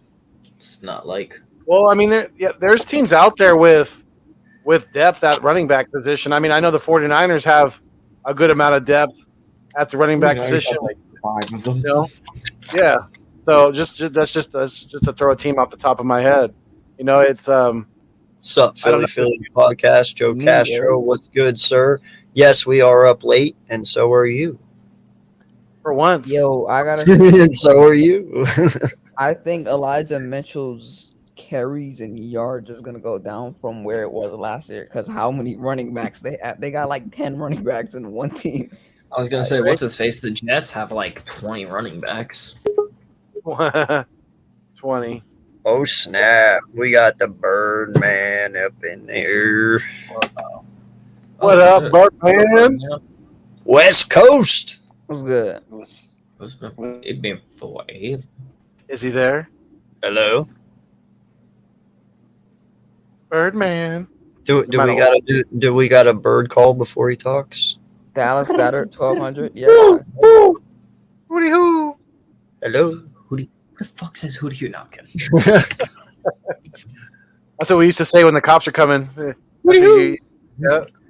That's all y'all said. I would just turn around and go, oh shit, 5-0. punch it. Bro, it Um, takes every ounce in my body sometimes to not just drift whenever I'm turning a corner in my car because I've got 95 fiber, You so didn't I've got the You didn't turn around and say, the law's coming. I got like the handheld handbrake right there, like emergency brake. Like, I know for a fact if I yank that, if I'm going fast enough, I can drift it. I've seen enough Fast and Furious and Baby Driver. Pause. I know what I'm doing. LaShawn McCoy. Why was that a era. pause? That's why I became an Eagles fan. I did a late pause. Sorry. Oh, I was like, what am I missing? You here? said, never mind, I'm not going to repeat it. You said something dirty. oh. Tokyo Drift? What? Well, That's a good question. I know mine is Tim very Tebow. simple. Not good. It is all number 12 for me, man. Hands down. Randall 20 for Cunningham. me. Randall Cunningham. Number 92 for me and 12. For me, it's number 25. Shady. God, I'm upset how long Shady? it took me. Yes, sir. You say Shady over B-Dog? I said 20. I said B-Dog. Slay, Slay, was he even still on the team when you were around, or was he with the Broncos at that point? Who? Oh, yeah, B-Dog. B-Dog. No, B-Dog I think- was B-Dog left 2009. Me, the Rocky, the Rocky franchise, that made me fall in love with the city. And that the Eagles just kind of came with it. I'm a big football fan, so I have been for a long time, and I've been loving the Eagles since Cunningham was running around out there. Number 12 was slinging the rock. Reggie White is the greatest defensive end ever. Yeah, he Eagles fan. he wasn't kidding when he said, "Here comes Jesus." Facts. I think Well, I mean, if you honestly look at it, what was it in '89? I believe it was. He had 20 sacks in what was it, 11 games. If we would have had a full What? season that year, he would have actually completely shattered the sack record. Like no one would have. he would have. Yeah. Yeah, He in, would've in 1989, he had 20 sacks in 11 games. Mm-hmm. It was ridiculous, man. He was going off, and he if we didn't have a full season that year, why was that? What was up with that? Why didn't we have a full season that year? I think it was like a player strike. Was that what it was? Okay, yeah, player strike. but he had 20 sacks at that. That's when Washington won it that year, wasn't it? I think so. Yeah, I think. Yeah, you're right. because with Theismann, right? Keanu Reeves. Pretty sure. Yeah, because I always give my brother shit for that because they actually won the Super Bowl during the strike, and I always say that's the one they didn't earn That was because they 90. never actually played NFL teams. They were like one of the few NFL teams that didn't go on strike. So they were playing unofficial teams at that point because they were playing, paid players. No, that was 88. And Then that was 89 '88. the Yeah. 90. Yeah. Yeah. But it was 88 to 89, and that's what I'm saying. Like, yeah, right. But Reggie had 20 sacks in 11 games. That's ridiculous. wild. That I will is say one of the things that, like I said, I had B-Doc 100% was a reason why I am an Eagles fan. I literally even showed kids because they were like, "All right, Mr. Evan, you hit too hard when you play football. You know it's tag football, right?" I was like, I grew up watching Brian Dawkins, right?" And they went, "Who?" And I went, "Sit down, shut up, look at the board." Instructed them all in the history of Brian Dawkins, but that's another thing that got me into the Eagles is that movie Invincible with Vince Papale. Mhm. That was a Interesting. damn good movie. We Also, got just the greatest damn good defensive end of all soundtrack. time. God, you are making me feel old right now. Who, Right? me? If Vince Papale got you into the Eagles, I'm fucking old. I said B-Dog though. Oh man. I just like that. I just think the movie. I just think it was a good movie. Birdman's a little too quiet over there. Birdman, you here now, buddy? Testing. Can you hear There me? you are. There he is. There he is. Man, it's been a minute, so I think I lost my Right. touch of how to do this whole streaming thing. Jesus. It's been 84 years. You figured it out, brother. You figured it out. What's Yeah. going on, man? Well, hey, man. Before we get into the nitty gritty, I want to congrats to Mr. 8K getting to that 400. Appreciate it, man. It's a, Thank you. it's a lot of work, man. You've been doing it. You've been doing a lot from where it started. I mean, I remember our first video. I think it was horrible because we were having technical difficulties, but I do remember it. But They were muted for half of it. It was just. I can't wait till we hopefully one day get to 1,000 like Mr. Foothills over here, join the 1,000 club. But anyways, just keep doing what you're doing. As far as the whole organization goes and everything, I'm part of the ESF, which is Elite Super Fans, and there's not very many Eagle fans doing it. I think I'm probably like the second guy. And No, I'm in it too. Okay, sweet. And I actually want to see if we can get some more of these fans to go out there. I wish Foothills could be. I mean, it would be awesome to see him doing his whole luchador mask thing. I think that'd be awesome to see him. Maybe one of these days. But I want to start calling out the Eagle fans because we need to start getting creative, man, because there are so many wonderful super fans that are just dressing up and just having fun out there. I didn't know I'd be doing this, but everybody's been pretty much accepting me from Raider Nation, and the list goes on and on. And they're fully supporting me representing the Eagles, especially on the West Coast. And I just can't wait to just. It's a lot of challenges, but the main thing that I wanted to say was, the big thing why I joined it was I really want to let the kids know that we support them and everything. Especially, I have children, and everybody who does have children, that us adults, we have to do what we have, we have to do what we need to do, to make them safe. It really breaks my heart what happened in Texas. Everybody knows the story, and we have to figure this out. Yes, gun laws, I totally agree with it, but I think we need to step it up just a little bit more. Just like if we protect our money with guns, we got to protect our kids somehow. We have to do a better job. But also, I just want to be supportive of these kids. And, my mask might be looking a little scary, but once they get to know me, I was giving them the stickers and everything like that. Then it was kind of funny. The parents are just giving me this look like, I'm a Dallas Cowboys fan, right?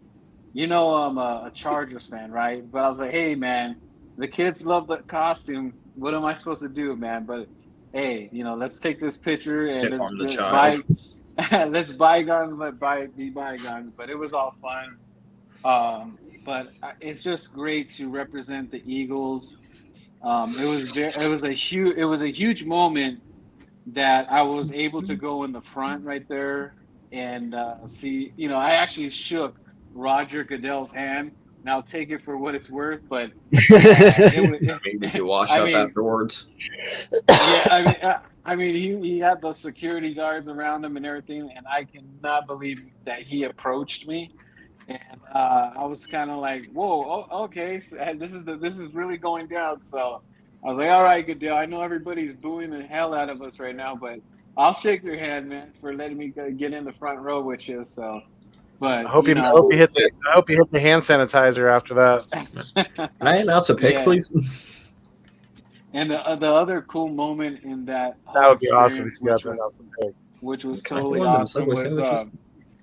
they had the people that serve the country and everything on stage, and I don't know if you guys saw that when the draft was live, but one of the gentlemen that was serving the country was an Eagles fan, and he asked to take a picture with me, and I got out of my section, and freaking cameras galore, dude. And I thought that was a big moment to me, because it's like it was just so cool, man. Like it just like I've never been a part of something like that, and just like being the representative for the Eagles and everything. I know we do our fun stuff here on YouTube and we debate like crazy, but like the moral of what we do, why we're doing this is it's for the birds. Like we have such a passion for the birds. We go crazy just to see them practice. And if you ever get to meet an eagle or an ex-eagle, we turn into like little kids. So I'm gonna be at the Arizona game. I'm hopefully get to meet Seth Joyner. Selleck is Brett Selleck. Super Bowl champ's gonna be there, and I believe Hollis is gonna be out there, ex-eagle. But it's just, dude, this is so different, guys. Like, if all I gotta say is that if you have a chance to go to a draft or just go to a game or just an event that they're doing, like the autism challenge and stuff like that. Like I saw AK at the softball thing, and Vic, that was super dope, man. Because to see when I get to see you guys actually out there doing these things, it's like I feel like, yeah, that's my guy. So it's kind of like you're taking us with you, even though I'm on the other side of the country or wherever we're at. So just keep doing what you guys are doing, especially Philly, going all the way to the East Coast. And it's just awesome, man. Like, this thing is really growing. We started from humble. We didn't know what we are gonna do, man. We didn't know what this YouTube thing was gonna do. But we're here now, man. And That's all I gotta say. But after all that, let's get into the debates. Nah, man, that was a great speech, dude. Honestly, Enough of this sappy shit. It's time to yell at each other. and I do appreciate the kind words, man. Better than anyone. We kind of started at the same time, so the grind is real.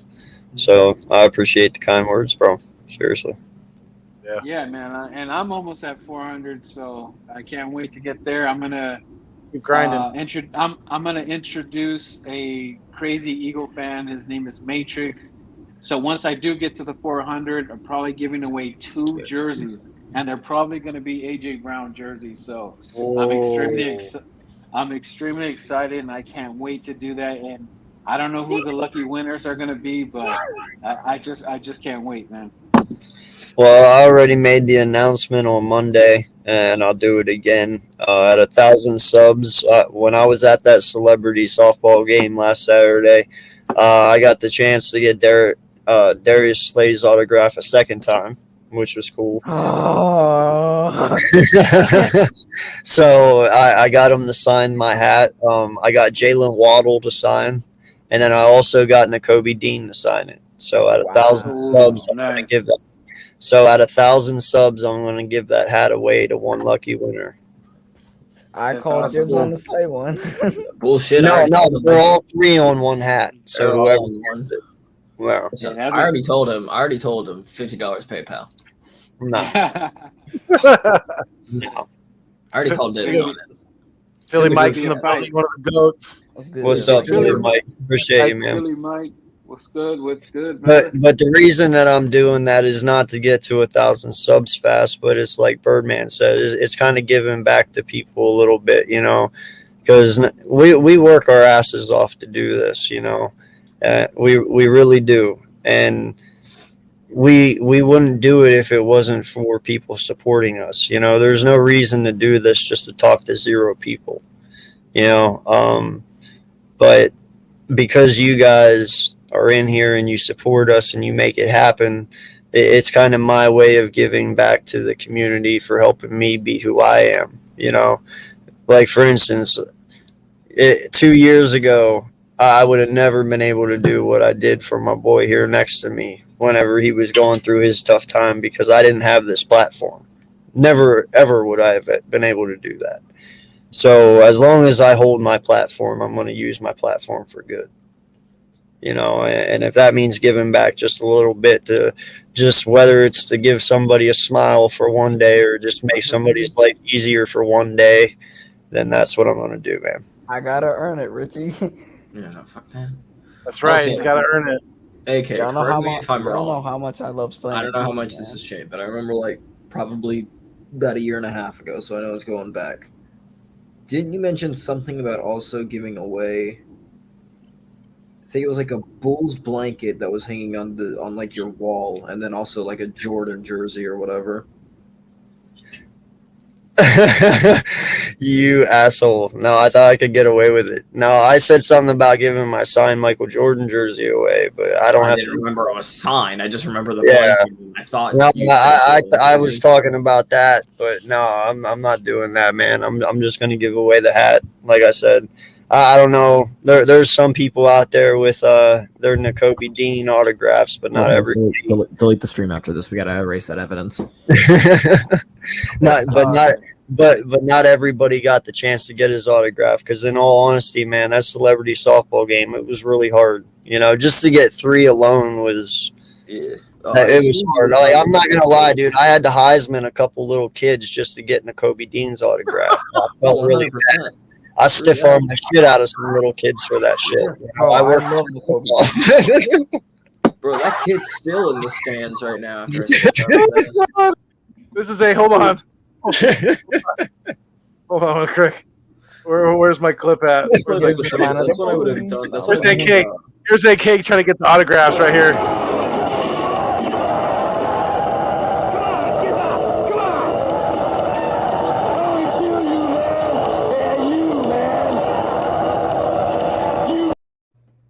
Yeah, that's right. Fuck you, Timmy.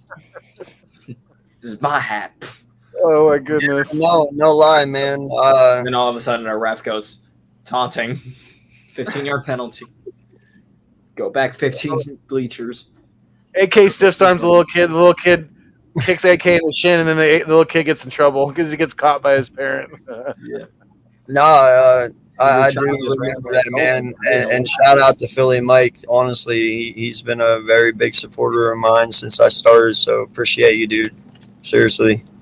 Definitely, I don't know why. definitely. You were saying shout out to, and then you paused. I really thought you were about to be like shout out to Vic for helping me stiff arm those kids. Vic was his lead blocker. Bro, No. Vic was the center, dog. Vic was Jason Kelsey. I was literally about to say Vic is Jalen Hurts, Kelsey when he bro. runs Oh my alongside the God. running back. No, dude, and no lie, man. I still don't have my voice back from last Saturday. I still have my voice lost. I tried to yell at my daughter today, dude. My voice squeaked, and I just started laughing. It was no longer serious anymore. I'm about to say your daughter immediately just went. Yeah, dude, totally sounded like a dog squeak toy. It was really bad. So there's you guys are making very good valid points. Stiff We're arming talking children. about No, we're not. yeah, right. Oh. Getting Vic to stiff arm a I little was gonna pile say, driver this to is- the face. Now Vic's stiff arming kids. Oh shit. Well, that's what I would do with like some of the middle schools whenever we were playing football. Oh my There was goodness. one. I feel so bad for her. I caught the ball, turned around because it was a screenplay. Turned around, hit her with the hezzy, put my arm out to like stiff arm to get away because we were doing flags. So I'm like tilting, doing this to get the flags, and she just goes down. She went rolling. I was like, well, shit, I got an open lane now. That's To the cool, hizzle. bro. She probably rolled her ankle. Oh my God. No, she hurt her knees. I checked up on after I got the touchdown. That is cold. It's fine. She punched me in the mouth the very next play. That's cold. Oh my God. And then after Papa Sora got punched in the mouth. That's when I got ejected. So what's this debate you want to have, Birdman? Who can stiff Well, arm the most what people. I was gonna say is that you guys are making great points, and like going down. I think you guys were talking about Miles and Gainwell, and then Goddard and all that about him being a top 5 or top 10. Goddard is not a top 10 tight end. I'm sorry, guys, he's just not. Wait, what'd you say? That Goddard is not a top 10 tight end. He's just not. Are you crazy? Nah, dog. You're tripping. You're Okay, tripping, bro. look. First of all, Slade, I don't know where you're getting your numbers and all that stuff, but there is way better guys, and I cannot use the excuse.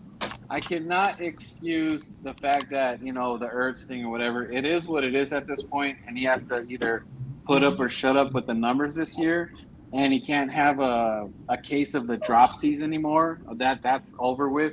There's no excuses for him in this point in career to be dropping and all that.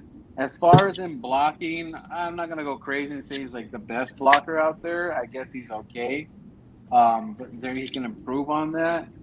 But me and Slay, we could debate that because I've already heard a lot of lists, and I don't hear anybody talking about Goddard except for I guess PFF.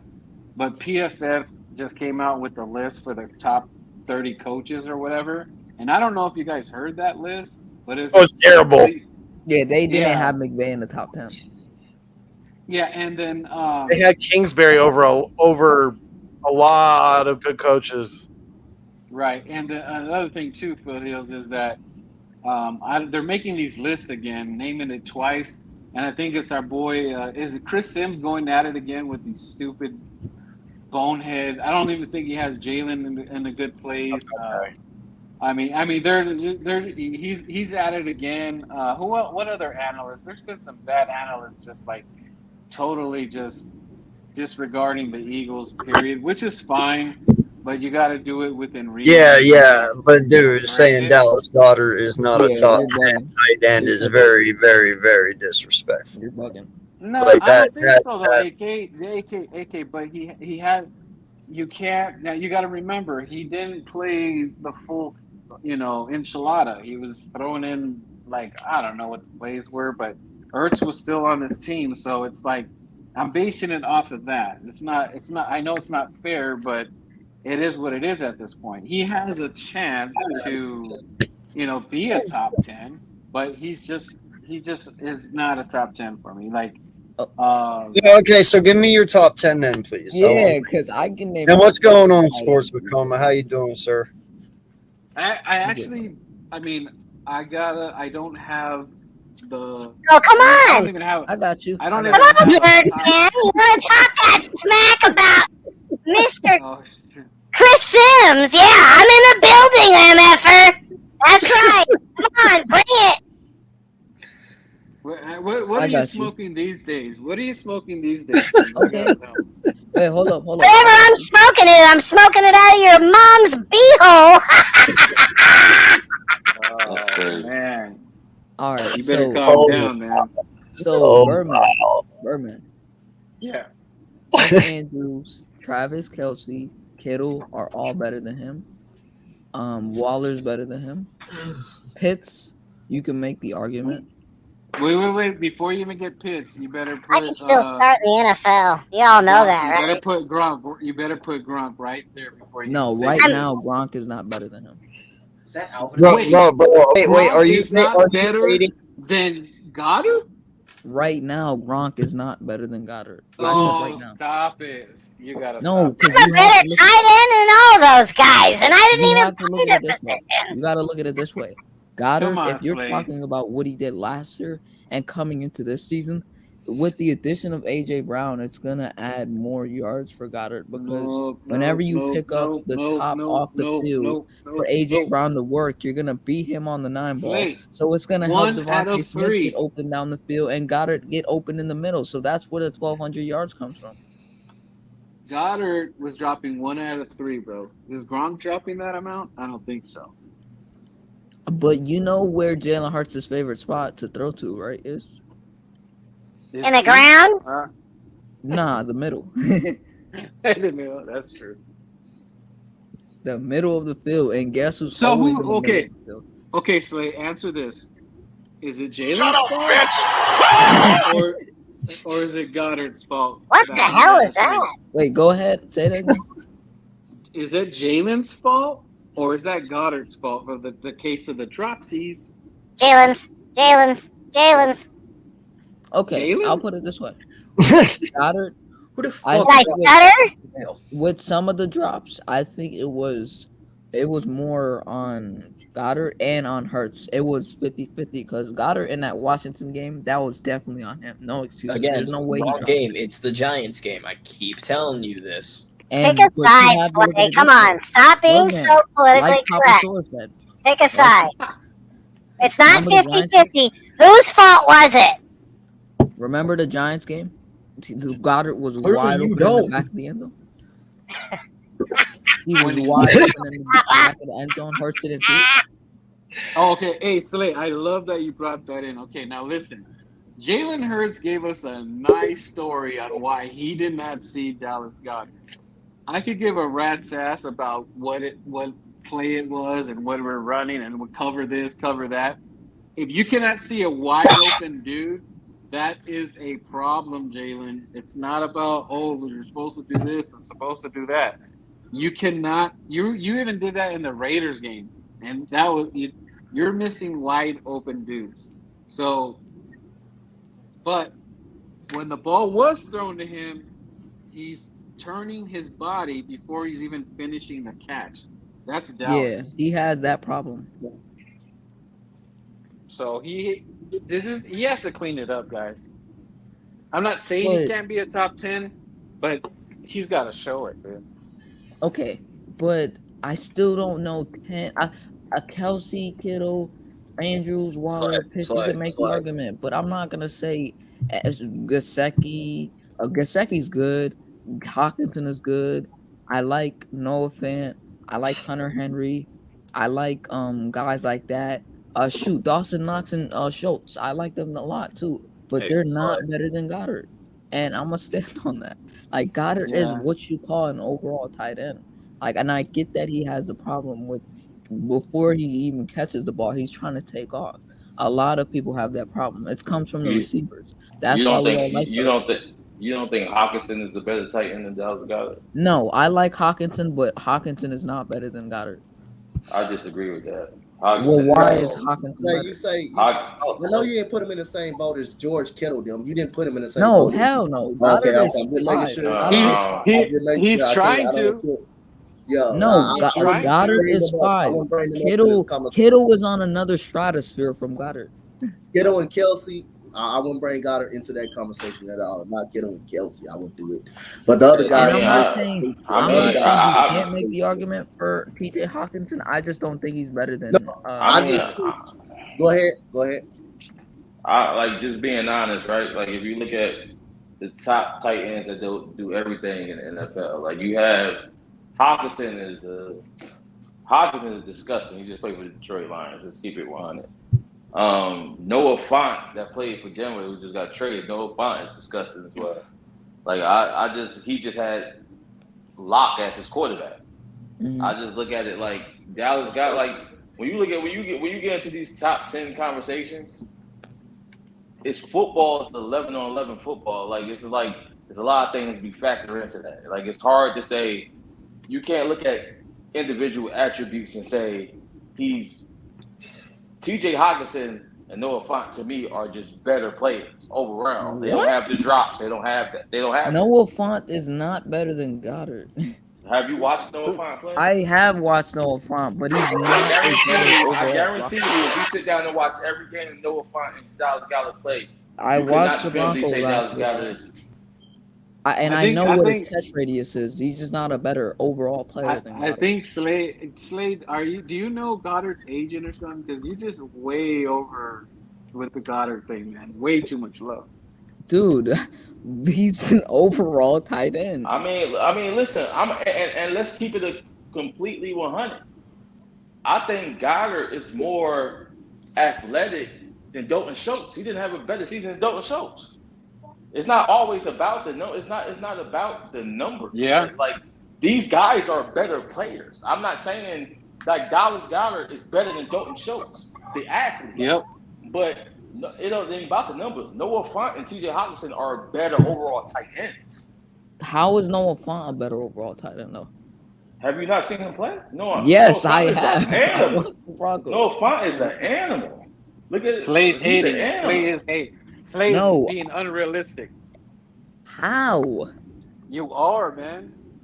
Dude, I don't you think. don't I don't think you Listen, put it understand in Goddard's context. skill set. Put it in context. Noah Fant was just included in a trade that included Russell Wilson. That's how much they value him. Drew Lock is a bust. But do you understand how much the Eagles value Goddard? They traded their best tight end in history just to get They him. traded their best tight end in history who's at the back end of his career. Let's not act Well, like he had 25. 900 yards last year. So what are we talking about here? But He's let's not had act, 900 is he yards not at the last back year, end of so his if it's career? back Is he, end, is, how is do he you have not ready? 900 Is he yards? not about to retire soon? Is it what you But about he to pay had him a long 900 term? yards. So you can't call him a back end tight end yet when he still had 900 yards last year. With the Listen, Cardinals. it don't matter me or your opinion. Is Zach Ertz on the back end of his career? Yes or no? He Everybody in is. the I chat. get that. But Okay. he still had 900 yards. So listen, what good organizations do is if I got a guy that's younger that can do the job, I'm gonna go with the cheaper younger guy, right? That's what organizations do. It's not about so much what Ertz did for you, it's what can you do for me in the future. I get that. That's what it's I about. respect that, but I don't. He's I just nowhere don't see near how he's where a Ertz better was in his overall prime. player than Goddard. I mean, that's your opinion. We can agree to disagree, but Yeah, I know what get I it mean? though. I get it. Like I'm not saying that I get it, like- Hawkinson is better than Goddard, but it's a case for Hawkinson because again, outside of St. Brown, who's the best receiver on the Detroit Lions? Outside of St. Brown, DJ Chark. Hawkinson. Hawkinson. Oh, last, Hawkinson, I'm not yeah. talking about before DJ Chark. And Hawkinson is Okay. still going to be a threat to Detroit, even if DJ Chark is there. So Hawkinson was getting double teamed a lot. Right. Besides Amon St. Brown, when he came on strong last year, Hawkinson was getting doubled a lot because they knew that was the only weapon they really, really had before Amon St. Brown came through late in the season. Hawkinson is literally outside of St. Brown is the best receiver, is probably the best receiver or tight end that they really got. So it's a case for Hawkinson, but I'm not gonna say he's better. He's better. He's better than Goddard. I mean, it has a case. It's an open book fight for it though. Hawkinson is really, really good, man. He is really, really good, bro. Coach, is he a top 10 tight end in the NFL? Goddard. Goddard, if he's not, if he's top, he's probably at the tail end of the top 10 for me. What? I don't get that. Probably the top 10, probably not just I don't. top 10, top 9. So wait, so where for would me, you rank it's them, Birdman? 11 through 15 for me right now. Can you name me 10 to 11 better tight ends? I don't have I don't. Well, know I that could many give tight you ends, it. to be I honest. could give it to you. Yeah, but we'll me and you will have a show about this because me and you are gonna. I gotta listen Yeah, to man. everything you have because I do really want to get into this topic with you. Yeah, bro. I got it. And then I'm gonna ask you guys one more thing too. That shout out to Dan Cilio. I just barely started watching him for like a month or two, and it's crazy that he's doing all this work for the Eagles. He's not even like an Eagles ex-player or anything, I don't think. But anyways, they were talking about Jalen Hurts. He what's the word? He regressed the last 6 games of the season, and I really want to hone in on that, on why that was, like what the whole issue was, because he should have been doing better at the back end of the season, not doing worse. Now that could be a Who said little he bit of regressed? injury. What's that? Who? I didn't hear who it was. Who was it that said Oh, that he regressed? Jalen. The last 6 games. No, of the sorry. season, Who was the reporter? You were saying. Cilio. Dan Cilio was talking. It Okay, was brought up that in. I didn't hear. I heard that we were talking about Jalen. I didn't hear who said that. Okay. Oh, so it was just a topic of conversation about what happened, and I don't even think he was barely at 200 yards and stuff like that. And I don't know if it started from the Giants game. That was the Giants game, part of the last 6 games. We Which played one? The 3 interception one? All right, so 2 of those games have to be the Giants. Yeah, so okay. Did he get injured the first time we played the Giants, or was it the second game we played the Giants? He got injured after the first basically- game. yeah. He was out during the Jets. Then they had the bye week, and then they played the Giants That right was the after the first bye game. week, which he played for. That was the first game he got injured, actually. Oh, The game I in, thought I that said was first game. the game in New York. That was the game in New York. He actually got injured. Yeah, I thought I said first game. I might not have. Whatever. and was it towards the end of the game or It was the after middle the game, of- yeah, because he was on the field the entire time. Oh, okay. So, what would you guys say? Why the regression happened? Are you going to go more on the injury thing, or just, he just was having bad games? Like he was just, it was really affecting him that bad in his decision making as well. I wouldn't have even partially.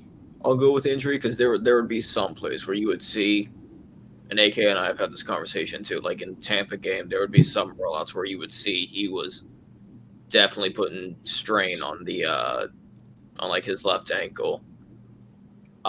He just doesn't have good vision down the field. Well, that, and also when you're playing with that, whatever.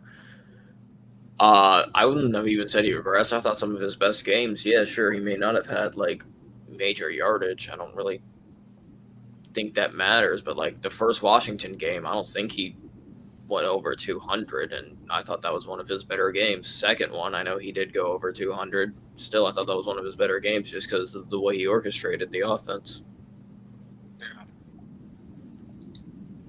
I would say I would say it's just more so the longer you play in this league, the longer people got film on you, the more they know your tendencies. They know where you're going to scramble. They know where you're going to leave the pocket early.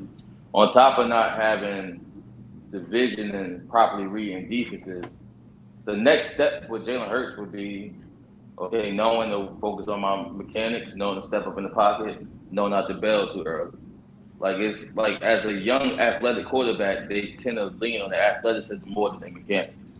It's not unfixable, but it's just like Baker Mayfield, for example. You got defensive players and defensive coordinators know when the pocket break down, he gonna roll out to his left. So all we gonna do is shut down that left. Once the left side is shut down, he gonna panic and he gonna the interception. We gonna sack the fumble. So it's like with Jalen Hurts, it's just breaking habits. I mean, it's not impossible to learn how to start reading defenses and things of that nature, but it's just like he doesn't have extreme arm talent. Dak Prescott doesn't have extreme arm talent, but he developed that through the years. He developed the timing. He developed the mechanics, the jack dance that might make it fun of him for in front of the game. Like it's just the simple things for Jalen Hurts to slow the game down. Because what happens is we can sit here and say, okay, the throwing motion looks different, this and that, third. But in football, when the pressure is on, you revert back to what's comfortable for you. So it's just him putting all the practice in to the game. I think he'll be fine if he can do that. But that's all it is. People, the longer the season go on, the more tape they got on you, and that's it. Yeah, and then I agree with Birdman said. Like again, I understand his ankle was hurt last year. I held the same energy to, him when Dak Prescott had a shoulder injury. But if you're out there on the field, it just really can't be no excuse if you're able to play football. Sometimes I think he has trouble. He doesn't trust his arm a lot. He doesn't really trust his arm a lot, and he doesn't really read coverages a lot as well. People were playing basic coverages against him, and he had trouble reading. A lot of times, it's just basically he doesn't trust his arm. It was a lot of games that you can really like Tampa Bay. I kind of at least 5 interceptions he could have really threw. He could have really threw in double coverage. Tampa Bay was receivers wide open all over the field, and I guess he just didn't really trust his arm as much. It was receivers wide open over the field. You got to get that ball to the receivers. You got to be able to see guys running wide open. And sometimes I think Jalen Hurts just doesn't trust his arm a lot, and he doesn't read coverages a lot well. And sometimes he always try to hurry up and take off. If he doesn't see the first read wide open, he hurries up and take off. So he started getting hesitant. And he also keeps his eyes on Devontae Smith a lot, which is part of him playing his aggressiveness just to run out of the pocket a lot. So he can work on things. He can work on those things as well. But at the end of the day, man, like I say, you want to blame it on the play calling, you could. But if you see wide open receivers, you got to get the ball right there. Sometimes it may be play calling, sometimes it may be just a quarterback. But when guys are wide open, you got to literally see the guys wide open and get the ball to the receivers, regardless if it's bad play calling or not. Like I say, that's what I think about Jalen Hurts at times. He has a delayed throwing motion. Like the way he threw forever, to be honest. He has like a delayed throwing motion. And I feel like it's improved a little. I think it's gotten quicker, but as Sports with the Comma said, it has to come in the game. Like I have to see this in the actual game before I can say anything. Because, as you said, comfortability is a lot of things for quarterbacks, and he has a delayed throwing motion. So it's more about going through streaks of like accuracy with him. And he just can't hit reads right, and his vision of like the whole field is not like great. So he stays in the pocket, and whenever he has to run out the pocket, he'll stand still and then make his decision. And that's why I see that delayed reaction from him. And it's the same thing with Justin Fields. Fields has the same problem. Gets out of the pocket. Even though Fields, I think, is a little bit of a better deep ball passer and more accurate down the field, he still has things to work on and stuff. But Hurts, I don't know, man. It's just a delayed throwing motion. But I give it, and I point to you, and what I say to a lot of people, right? I feel like Josh Allen is a lot of people's golden boy in today's NFL, right? Josh Allen, knock on him coming out of college was he has a monster arm, but he's not accurate. Yep. He doesn't make good decisions. If you look at Josh Allen's first 2 years, he was 20-something hundred yards and barely touching the 3,000 yards. They traded for Stephon Diggs. They got Cole Beasley. Eventually they got I can't think of it, Emmanuel Sanders. They got guys like this. Then he started to explode. These things are not a mistake. You get certain wide receivers, you get certain quarterbacks that just can't connect with certain wide receivers. Like Carson Wentz played with what's the guy from Chicago that came over there? Alshon Jeffrey. Alshon Jeffrey. Alshon Jeffrey's never had 1,000 yards receivers, right? And a couple of them over there in Chicago. Some people are not jump ball throwers, a deep ball, let me throw you open. Devontae Smith fits more of what Jalen Hurts needs in this stage of his career. I watched Eagles games where he throws Dallas Goedert at least 1 to 2 50-50 balls a game. Like, listen, I'm going to throw it there. Please make a play for me. He throws that. It's like it takes that confidence. Dak Prescott didn't take off until they got Amari Cooper. Things like that happen. Every team does the same thing. Okay, before we get over this guy, we got to get him this bona fide guy. We got to get him A.J. Brown. Now, if you can't do nothing, now we know what's up. But, like, it's no different for everybody. Like, if you look at Josh Allen, I use Josh Allen a lot because everybody uses Josh Allen in their top 5, their top 10. Josh Allen, terrible at throwing the ball his first 2 years. Third year, you get Stephon Diggs, Cole Beasley, who was a good rock slot receiver. You take off. Last year, nobody pays attention. Josh Allen regressed from the year before. No one's going to say it, but in the media, we have our favorites. The media have their favorites. So now, what they glorify Josh Allen for? He lost in the shootout to Pat Mahomes. They don't say this is Josh Allen. Yeah, we gotta get it done. Or he's gone. But they say about Jalen Hurts. Why? Well, his first year as the full starter, he made the playoffs. No one says, let's see if Jalen Hurts can take the next step, take him to the NFC Championship game. It's all about their flaws. See, when you're like Justin Hubert, this is his third year. He hasn't missed the playoffs yet. I heard no one's questioned Justin Hubert if he's going to have a job if they don't make the playoffs this year. It's all about the favorites. Like, Justin Hubert has his flaws. He walked it's his talent though. His talent. But listen. Okay. Real quick though. It's about the talent. It's about the talent. Yes, it's about the talent. But where you drop the talent at? Dak Prescott, when he came into his rookie season, he had the best offensive line in the game. He had the number 1 rushing attack. Justin Hubert got Keenan Allen, Mike Williams. He had the number 2 ranked fantasy running back in Austin Eckler last year. They had Cooks. It's about where you drop the talent. Joe Burrow don't make the Super Bowls not for that fucking talent that they got. It's the reality. It's not just you just the talent. Y'all don't know what Jalen Rager is. Quez Watkins' first year starting was last year. Devontae Smith was a rookie last year. We don't know. But Stephon Diggs, we know what he is. We know what Emmanuel Sanders is. He's a Super Bowl champion. We know what these guys is. Some people get dropped in better situations. So now because Justin Hubert got dropped in a better situation with better talent around him, they're still not a better team. They ain't been to the playoffs yet. They will this year. That's a fact.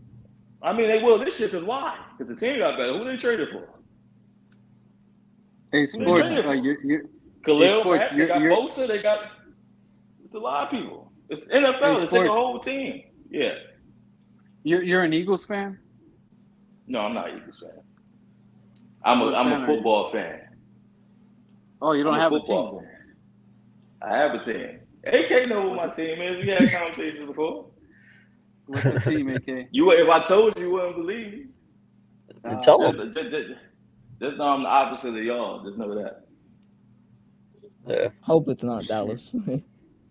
I'm getting some like Jacksonville vibes. No. Nah, I'm in the NFC East. I'm a star. Washington? He's a star. Yeah. It's a Dallas. Dallas. Like, no, listen. I reasonable though. I will say. I like what he's saying though, because we had this conversation on Adam's channel earlier today, and listen, when I look at a quarterback, and when we were kind of having a debate about Daniel Jones and some other quarterbacks, a lot of that stuff to me too is your trust factor within your wide receiver and your quarterback. When you look at some of these quarterbacks who have the fastest release rates in the NFL, you can say that there is a lot of trust between them and their wide receiver, especially their wide receiver one. That when they take their 3 steps back and they come up and they release, they know their wide receiver is going to be there no matter what. His mark will always be met. Some of these other guys we question, they don't have that trust. They don't have that number one, so forth. I believe a trust level really does come in handy, and the trust level had to be built between Smith and Hurts last year.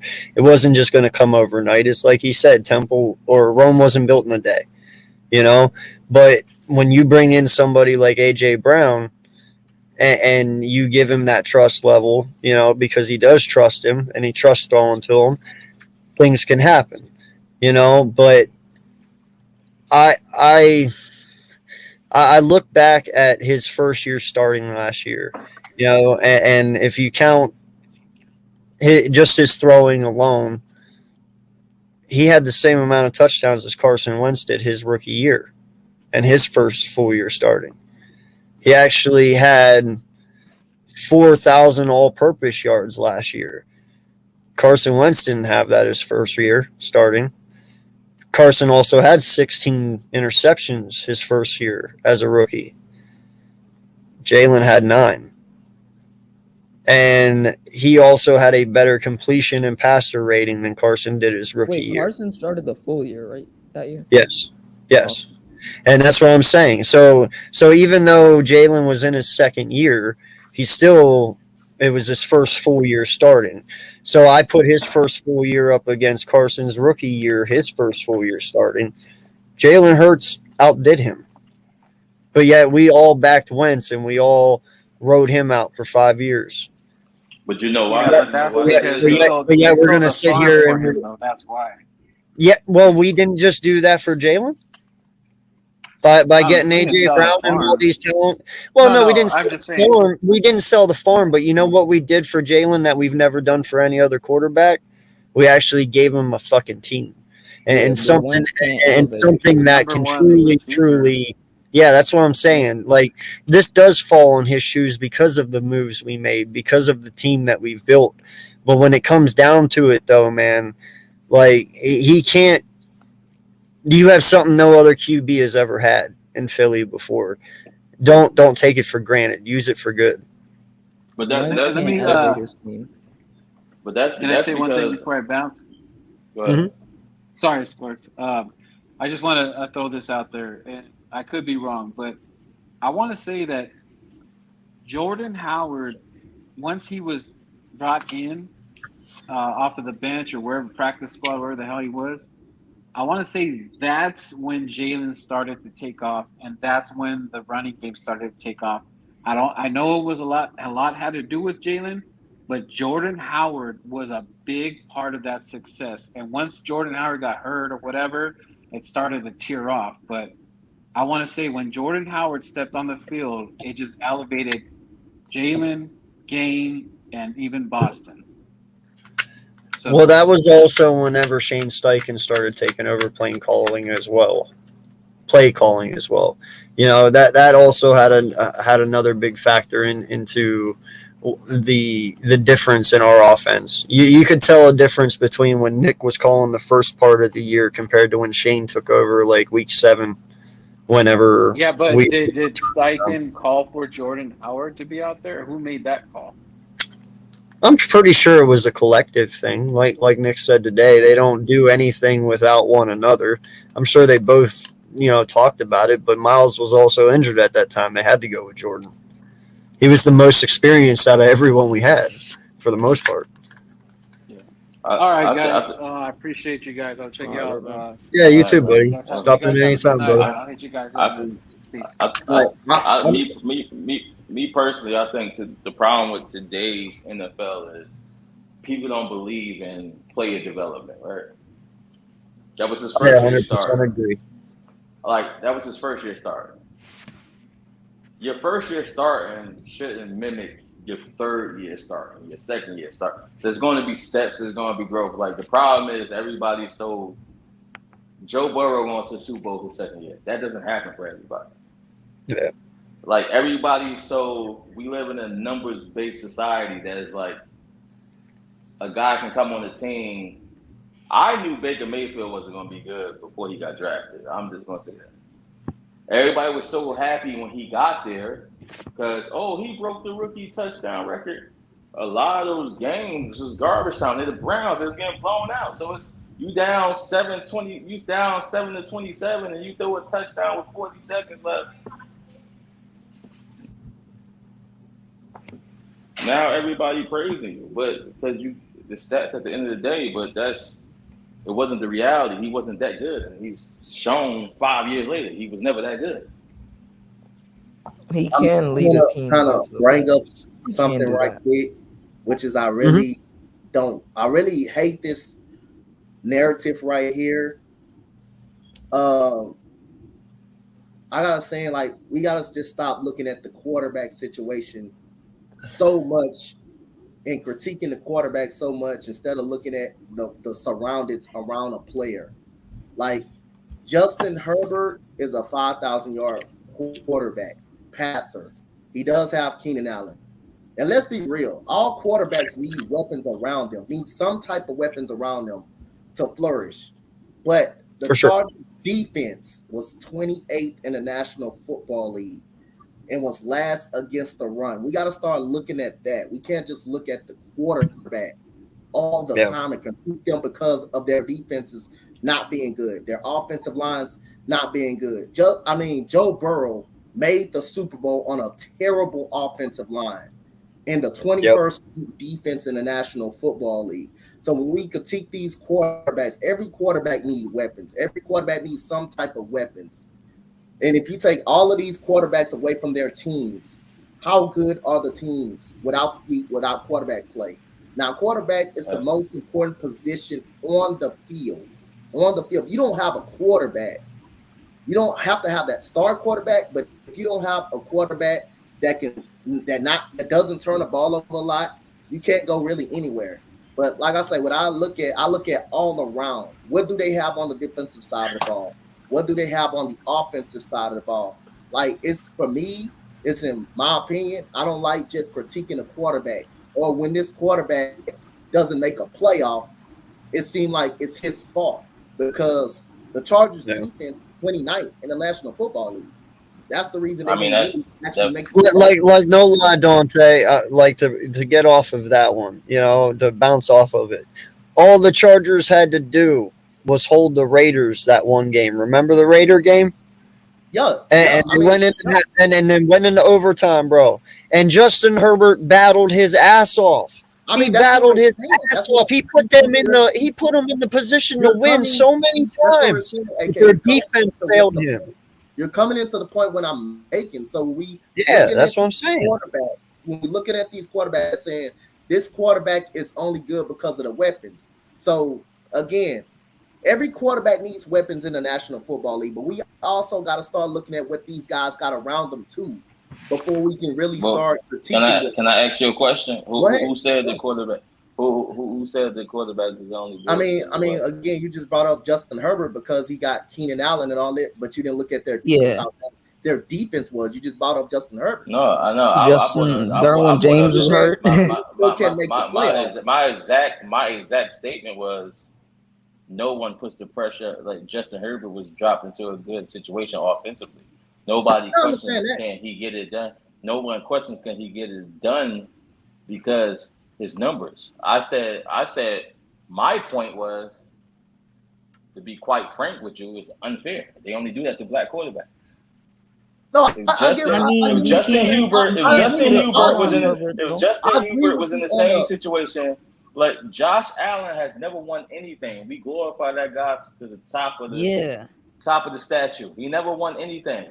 We glorify him because he got into a shootout and lost the shootout to Pat Mahomes. But that was Jalen Hurts. We even talk about how he's going to get it done. Yeah.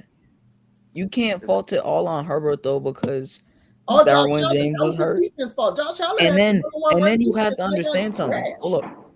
You gotta understand something. His rookie season, right? He had what? How much wins did the Chargers have his rookie season? 7, 8, something like that, right? The Chargers They had like close 4 wins. 4, something like that. Anywhere around the losing record, right? They Mhm. just made a bigger notch up to the getting to the playoffs part, almost getting to the playoffs. They almost did it, But right? I'm But my almost point. isn't gonna catch you in this league, and I get what you're Yeah, saying. yeah. But I'm they not blaming. I almost made love it, Justin and Hubert they as a just made their quarterback. team better. I love Justin Hubert as a quarterback. I like Josh Allen as a quarterback.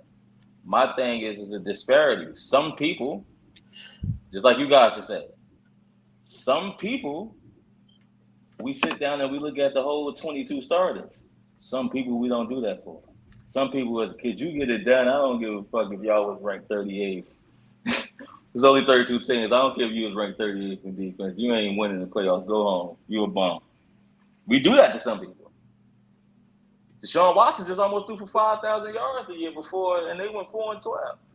Yeah, I hear because people say, that's what "Oh, I'm you guys." saying. But See, that's yeah, because they had a terrible we had a defense. bad defense. Listen, So how is it you really guys are on making Watson? my point. You don't get what I'm saying. You're making my point. I You don't have know. a quarterback. You have a quarterback who just, and I'm not an Eagles fan. I'm a Cowboys fan. You have a quarterback who, in his first full year starting, went to the playoffs. Yep. We're not talking about can he lead the Eagles to the the NFC championship game. We're talking about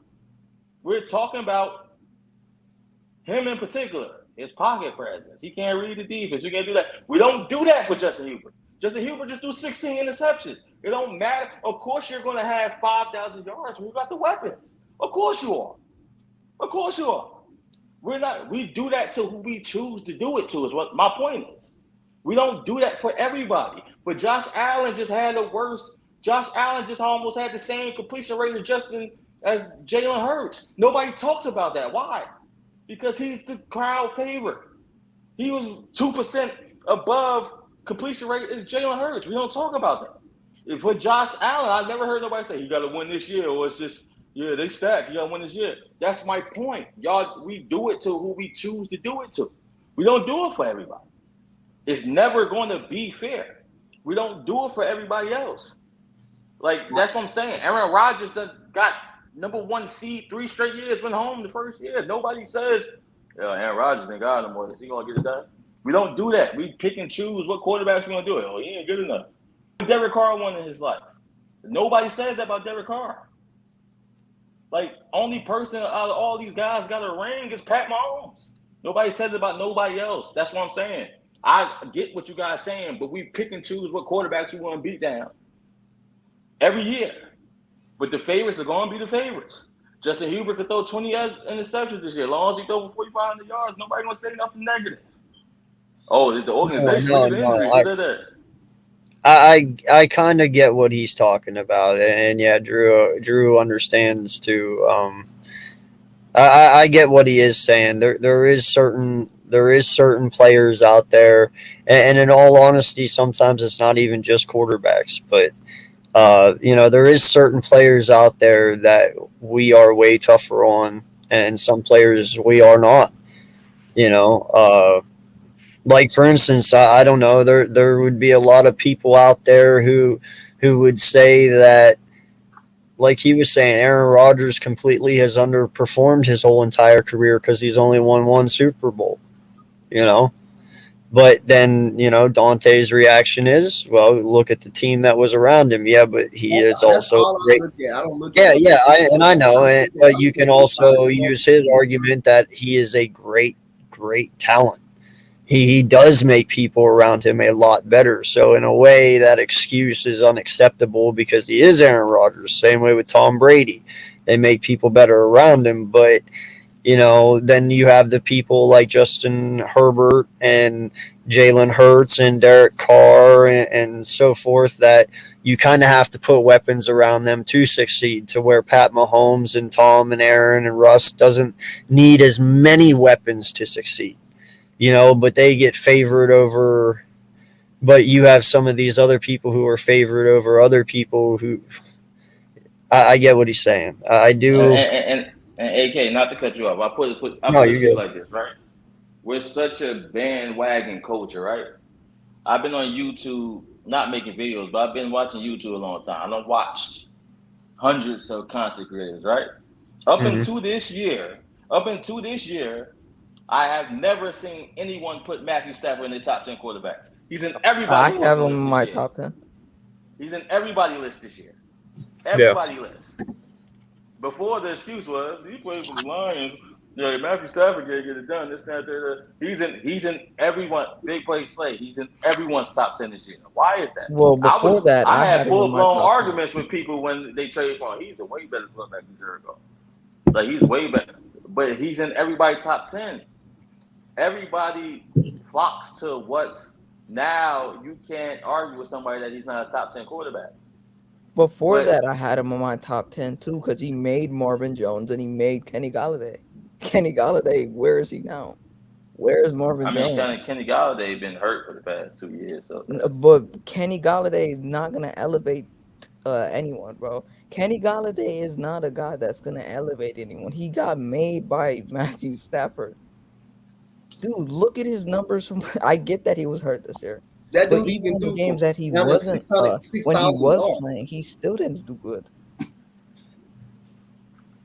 I mean, No, but we I can't get what we, he's talking about with the Matthew Stafford thing, though, because if you just look what he did with Calvin Johnson alone, like that, and I mean, in all honesty, back whenever he had Calvin, it was literally just him and Calvin, Yeah, and they were destroying people, just them two alone. You know, so he's always had it, and I've always known Matthew Stafford was underrated. I kind of had the Rams early on in the Super Bowl as well because I knew Matthew Stafford was dangerous, but he definitely did impress me this year. He this past year he did something. I knew he was capable of doing it, but he made it look easy at times. You know, yeah. I mean, but that Super Bowl was extra impressive. yeah, exactly. Yeah, and that's what I'm saying. Like there was parts of the time that when you watch Matthew Stafford play in Detroit his first 8 years there, like at the beginning of his career he was injured, you know, but then he really started to become consistent, always being there, not getting injured, and the dude balled out, man. He really did. And now you see what happens when you put him on a good team. You know, and that's the question I always thought back in the day whenever I was thinking. It's like, how many good QBs did Cleveland waste just because their team sucked? You know, they have 20 years of first-round quarterbacks straight. Yeah, How many of those quarterbacks actually were good, but because they went to the Browns, they never made it? remember that year? Remember that year when Lamar Jackson won MVP? Yeah. You know, up to like week 6, week 7. You know, the only quarterback that was even contention to win the MVP? Matthew Stafford. He had an amazing start to that season. He got hurt though. That dude almost Matthew threw Stafford has an 6,000 amazing yards, start bro. to. I tell people all the time. I feel like Matthew Stafford was Matthew Stafford just in the volume, like in the vacuum. He was one of the in the past 15 years.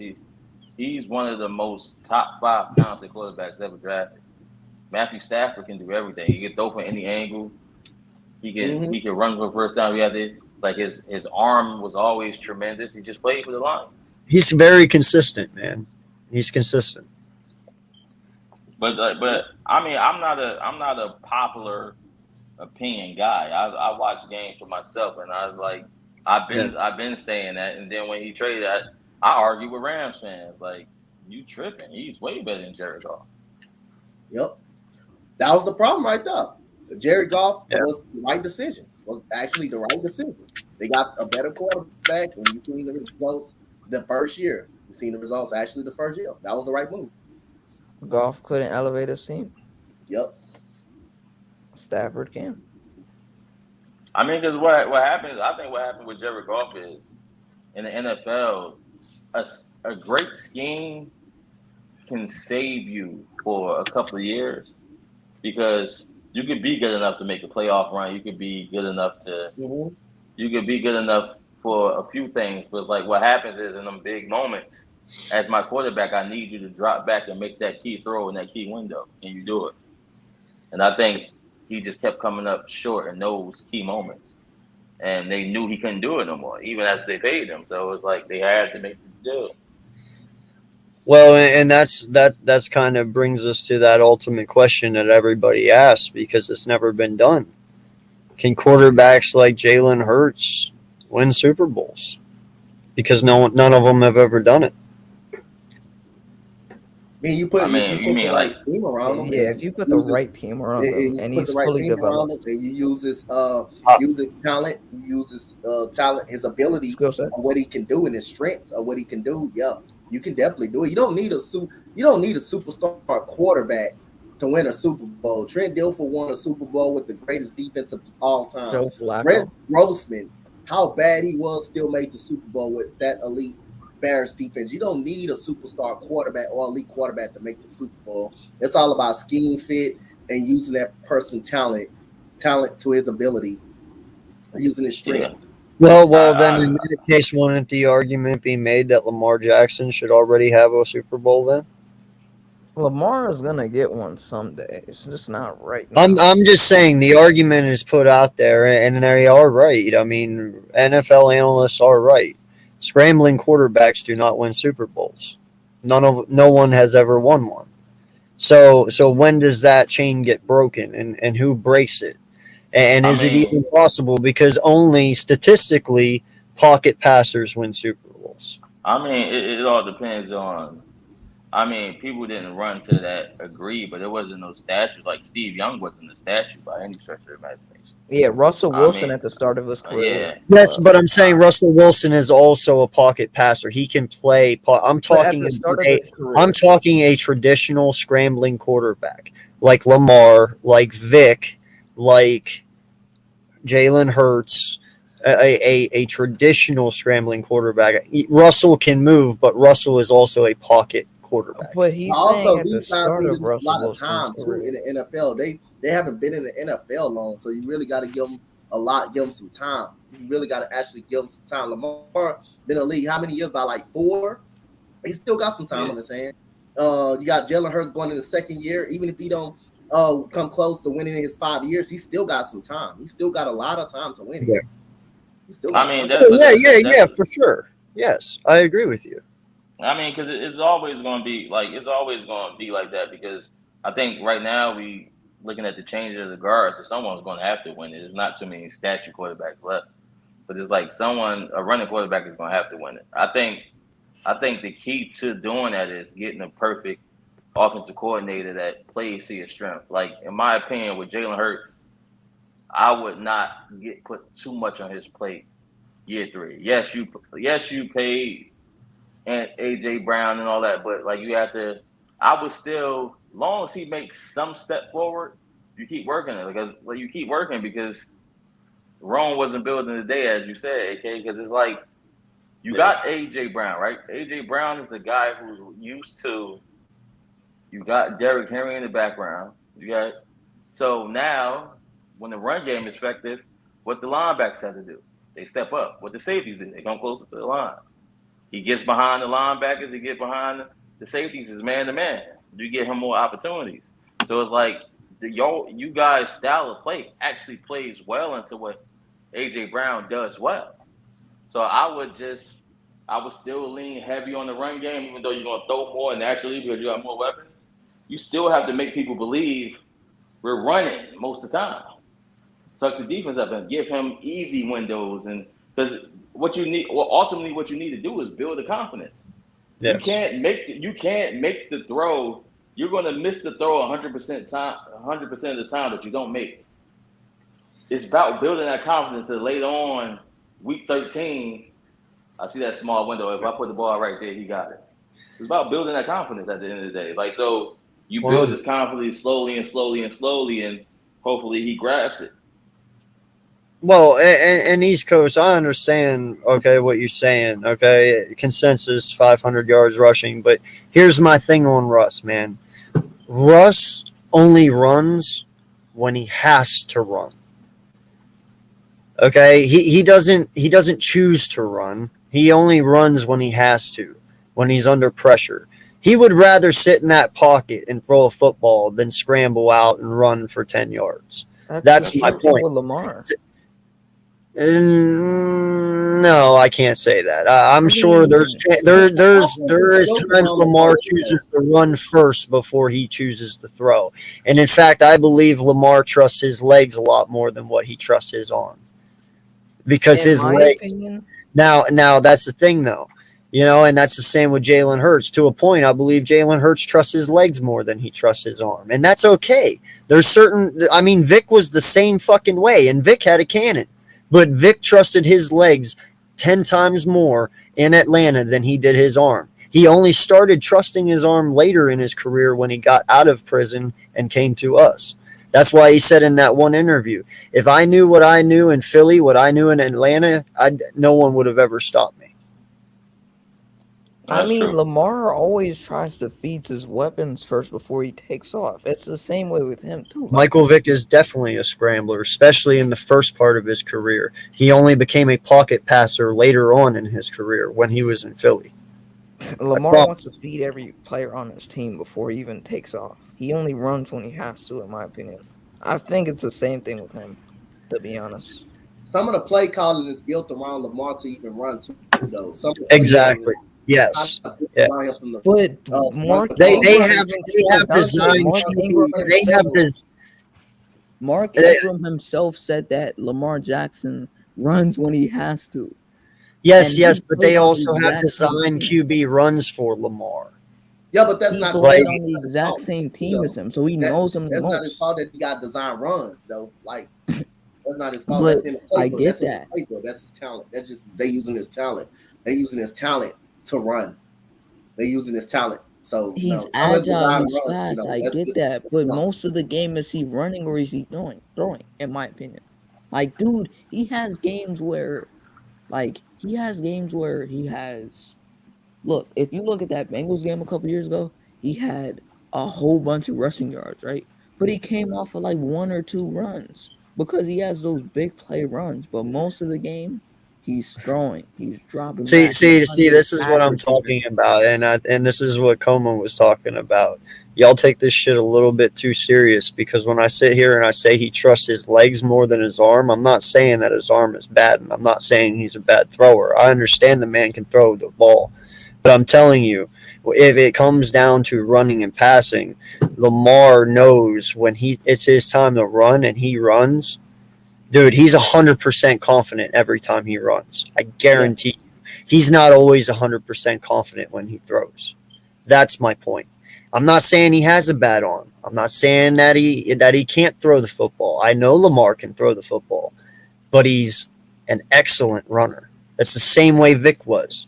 Vic had one hell of an arm. He could throw the ball, but he trusted his legs more than anything because his legs was his scapegoat. The same thing with Jalen Hurts. His legs are his scapegoat. He will trust his legs in every situation before he trusts his arm at a certain point because they know how explosive they can be with their legs. That's all I'm saying. And I don't feel there's anything wrong to say about that. You know, that's not putting him down as a player. That's not putting him down as an athlete. I just say he's very dynamic with his legs, and there's nothing wrong with saying that. I agree, but I don't know, man. I feel like most of the game he's throwing, but I see what you're saying. Nah, I mean, legs is his bread and butter, you know. What's up, Rome? Shit. Welcome back, man. Y'all caught me late night, the lights off and shit, watching YouTube and shit.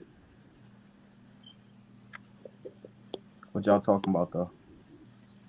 Just scrambling quarterbacks, really.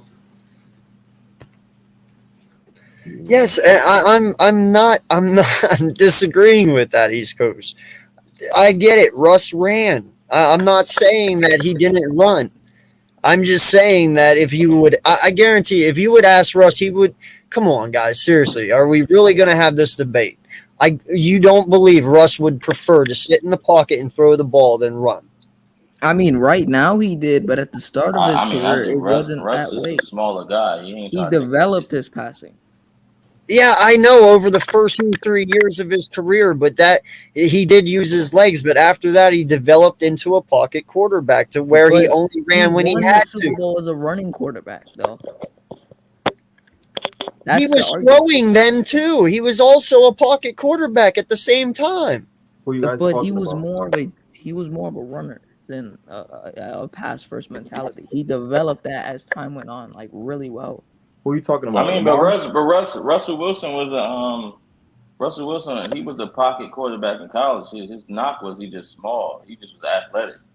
So he gonna use that to the best of his ability to take off when he get in the league. But I get what AK's saying because it's like Russell Wilson, he would much rather sit in the pocket and pick you apart if he had Well, to. right now, yeah, but he's more of an improviser. I mean, he's more of an improviser. But I feel like improvising and scrambling is different from being a runner. Yeah, exactly. Like right here, he said Russ loved to roll out. So now, what are we considering a scrambling quarterback? Are we considering a scrambling quarterback a quarterback who just rolls out to the right or left to buy a little more time to open shit up? That's an Or improviser. are we talking about a scrambling quarterback, somebody like a Vic or a Hertz or a Lamar who actually fucking run? That's what I'm talking about. I get it. Russ does scramble. He does get out of the pocket to open up plays to get more yards, but when it comes down to it, he will stop behind the line as he's scrambling or keep running and still choose to throw the ball rather than run for whatever yards. Now and then he will run when the hole is there, but he would rather throw that ball while he's scrambling. That's But something. That's something that he Vic has picked to up when he scramble. came to That's what I'm Philly. saying. Go ahead, bud. That's no. I'm just saying the difference. The difference between the versions of Vic is that he just matured. He just matured into, and he also had a better coach in Andy Reid, who, you know what I'm saying, who kind of molded him into that pocket passer. You know what I'm saying? Yeah. So That's the same thing with Russ, though. But it's not because Vic's his physical attributes when he first came into the league was just so mind boggling that we didn't care about his passing game because he could get it done with his feet, and that's what sold tickets. You know what I'm saying? But at the same time, he still had a very underrated arm in Atlanta. It just wasn't polished. Yes, I mean, that's exactly what I was trying to say. Yeah, and that's what I'm saying. Like, there is scrambling quarterbacks, and then there's scrambling quarterbacks. yeah, You know, Russ is a different kind of scrambling quarterback. He uses his legs to make shit happen, but he doesn't use them in the point that Vic or Hertz or Lamar or even Cam Newton use their legs. These are completely different monsters when we're talking scrambling quarterbacks. Russ was not that scrambling quarterback. He just made plays happen when they needed to happen to buy time to throw the ball. But he chose to always throw the ball rather than run it half the time. Right. That's what I'm saying. Yeah, because there's a difference. It's a difference between a quarterback who runs, extends the play with his eyes down the field, and the quarterback just say, "All right, I'm taking off." Yeah, because if you wanna really throw in other quarterbacks, you could say Big Ben, you could say Aaron Rodgers. Those guys also use their feet to buy time and to improvise. You know what I'm saying? But they're not a scrambling quarterback. You know what I'm saying? So I understand the difference, but I honestly think that it's evident, it's obvious. You know what I'm saying? What's understood don't even got to be explained. So that's a fact. That's how I felt about that, because when you look at all three quarterbacks, right? Or we could put 5 in this category. Or honestly, there's been more, but Vic, Lamar Jackson, right? You want to throw in Cam Newton, and who else you want to throw in that? Kyler Murray. But he's not on that level. That's what I'm saying. Like, Kyler Murray is not on that tier of scrambling quarterbacks. Like, he's not. He's an improviser. Bro, no. All those quarterbacks that I just named aren't throwing that. Did you see that interception Kyler Murray threw in the playoff game? Yes.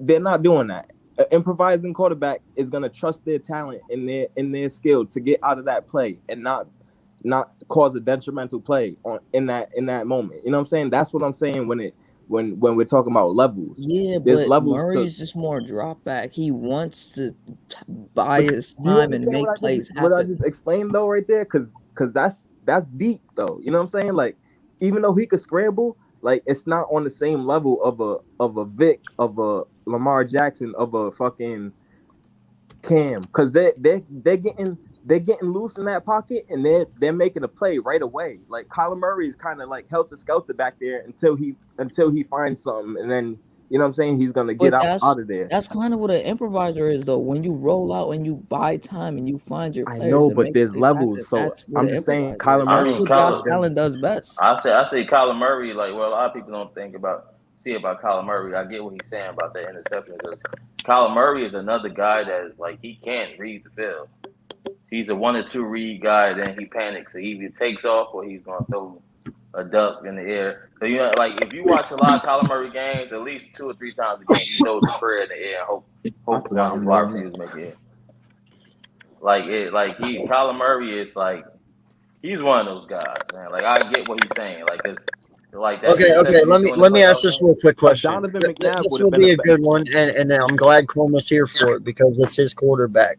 Is Dak Prescott a scrambling quarterback? no. Jesus, no. No, Some people no. consider him a scrambling quarterback because he does run. No, to me, he is a pocket passer who has the ability to get out when need be. You know, that's what I can like. For instance, he's kind of like a young Big Ben. Big Ben was a pocket passer, but if you pressured him, he could get 5, 6, 7 yards with his legs if need be. You know, that's It's what like Dak is. He Daniel is a Jones pocket it's today passer, but is if the you most pressure him, he can roll out it's and like go. Deshaun Watson. scrambler. It's like Deshaun Watson. Deshaun Watson has an excellent arm. Deshaun Watson runs to try to extend the play. He's not really I'm gonna take off 8, 9 times a game guy. I'm trying to extend the play. I'm looking down the field to make the big play. He's not really Deshaun Watson's never been the guy that's just draw up the read option for me all game. Let's keep it running. No, he looks down the field to make the play. He doesn't. He's not really. He runs in the field of the game. When you give him them times to run for key first down, he does it. But he's not the guy that's going to take off 7, 8 times a game. I mean, I don't know, man. I think Watson's just more athletic, and he uses his athletic ability to get out of plays. And I think the biggest difference with Prescott and Ben Roethlisberger is, first of all, there's a size difference. So Prescott is not as physical as Big Ben. And I hate bringing size up, but Big Ben could literally truck anyone he faces in front of him, bro. That dude's a big boy. Yeah. But Dak Prescott is just a guy that's solely in the pocket, guy that can make plays with his feet, but he just chooses to stay in the pocket more because that's where he's more comfortable throwing. I mean, but that's Josh Allen though. Allen is Josh an Allen is improviser. no, he improvises, but I mean, he had years in the NFL where he had 8 rushing touchdowns. That's a bit more than that. Like when he couldn't throw. Oh man, wasn't like, there a couple of games last year where Josh Allen had more rushing yards than all their halfbacks? Yeah, Allen's an improviser. That dude. I mean, is but a guy that's that they can make built. plays That's with what his they feet built and his around arm. Allen, though. They built the offense Yeah. around how Allen plays. So that's just For how sure. they built the offense. They just how they built the offense around him. They What just is built- Zach they used Wilson it to then? his strength. They using his offense and his running ability to his strength, and also What his do we throwing call ability, Zach Wilson what he then? can do. No, like for instance, perfect example, Pat Mahomes. Is he a Improviser. scrambler? Is he a Improviser. scrambler? Is he a He's a scrambler? guy that I is mean, an he does have improviser. So escape artists he's on more of a Madden. pass first guy, but he chooses to make plays on his feet or if he feels threatened that someone's gonna, But that's exactly how exactly how you just explained Pat Mahomes is how I feel about Russ. No, at the start of Russ's career, he was I not. already gave you that. The first 3 years, yes, but I'm talking over his last 7 years of being a quarterback now. Yeah, He is a pocket passer. Yes. I get But that. some I people agree. still will consider him a scrambling quarterback because, like he says here, He's not a because he pocket has passer. 500 yards. He has 500 yards rushing a season. Yes, but that 500 yards rushing a season comes from him having a shitty O line in Seattle and being pressured all the time and That's having to so escape. so He you didn't can't call choose to run so for 500. bro, you can't call him a pocket passer if he's not doing his work in the pocket. Most of his work is coming because he's getting flushed outside of the pocket and he's making moves on the Improviser. run. That's an improvising. That's not a pocket pass. A pocket passer is gonna get sacked because or go down or throw the ball away because of the pressure. Russ is gonna get out of that trouble. That's the Yeah, difference yeah, between a yeah, pocket yeah. passer and improvising like a Aaron Rodgers who could be a pocket passer, but when flushed out the pocket can make those moves on the run. Yeah, but that's the thing though. That's the thing though. When Russ is not pressured though, he's always constantly in the pocket. That is my point. He chooses to be in the pocket. It's only when he's pressured that he rolls out, but he still throws the ball when he rolls out. He doesn't choose to run. He chooses to throw. He's just buying himself time to make that throw. That's not a scrambling quarterback. You have to gain yards to be a scrambling quarterback. The only time he gains yards is when he's running. I said to get away. I mean, but at the same time, I think you're describing a statue. You could be a pocket passer and not be a statue. Joe Burrow is a pocket passer, but he could take off if he has to. That don't mean that you can't improvise because you're a pocket passer. Like you can be both. I can be a great pocket passer, and then when the play breaks down, I can take off and look downfield, extend the play. I feel like you can be both. That's all I'm saying. But although you could be both, what would you label the guy as? I mean, Who, Joe Russ? Burrow is a pocket Russell passer. Wilson is an I think improviser. Russell. Right now, I would consider him more of a thrower than a runner. I agree right now, but But he's been that way the last 6 or 7 years, though. Only the first 3 or 4 years of his career was he that runner. I mean, but that's because his arm was still in development. I consider Justin Hubert the pocket passer, but Justin Hubert could take the fuck off on you if you okay. But when we're labeling quarterbacks, we're labeling them as their most dominant trait. Like a Brett Favre, he's known as a gunslinger because that was his mentality. That's what he showed on the. You know what I'm saying? That's who he was. Exactly. Yes. So Brady, pocket passer. Like, what are you labeling Russ? Like, although he could be a pocket passer, although he could be versatile. You know what I'm saying? What are you labeling him as? You know what I'm saying? As one thing, like that. Like, you know what I'm saying? Like Dan Marino, what was he known as? You know what I'm saying? Then that's the ultimate question: is Russ's strength his legs or his arm? In my opinion, it's his arm. I feel like he built the respect to be a pocket passer. Like, Me too. It's like Steve Young. Steve Young could run, but you remember Steve Young for all the shit he did for San Fran winning the Super Bowl. Steve Young can throw from the pocket. He's not just taking off. Like I feel like this is a compliment to Russ that he came in like that, but now he can do everything. Okay, am I just using the words wrong here for you, East Coast? Should I be using running quarterbacks compared to scrambling quarterbacks? Would a running quarterback be a better label for Vic and Boots and them? I feel like they used the perfect word, improvising. Hold on, let me answer you real quick, bro. I don't even know who I'm. Is it Sports Summer? Yeah, Sports with Coma. Oh, okay. Sports with a comma. Okay. So, like how you brought up Steve Young, he could be a pocket passer. Like, I understand these things, but what was Steve Young known as? Like when defenses had the game plan for him, they wasn't just game planning for him being a pocket passer. That's what I'm saying. Like, he wasn't. That wasn't his label. You know what I'm saying? Steve Young wasn't labeled a pocket passer because he was versatile with his legs. So that's what I'm saying. Like. But did that take away from it like that? You're just naming dynamic quarterback. What you look at John Elway as? But that's what I'm saying. But just labeling Steve Young as a pocket passer, that's under. No, I didn't just label him as a pocket passer. I said they can do both. They can great at both. But okay, I'm saying so then we're both on the same we can't boat. like at the end of the day we both right. What was Steve Young's main strength though? That's what I'm getting at. Like which was his arm? Russell Wilson's comfortability is to escape the pocket and make plays happen with his feet. So he has that run first mentality. but what Yes, we forgetting but is that's Russell but Wilson. you say that he makes plays with his feet, but ultimately making plays with his feet ends up with an Yeah, he extended developed throw. that.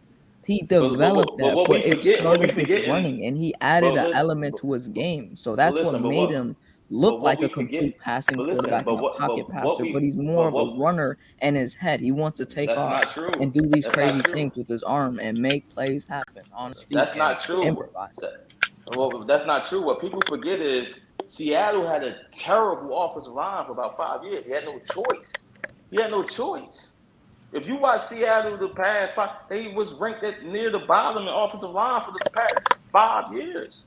That like he had no choice but to take off when he had to and improvise. Either like any quarterback would tell you, Aaron Rodgers would tell you, if I could sit back there all day, look pretty, go to my progressions and let it fly, I couldn't. He don't want to run.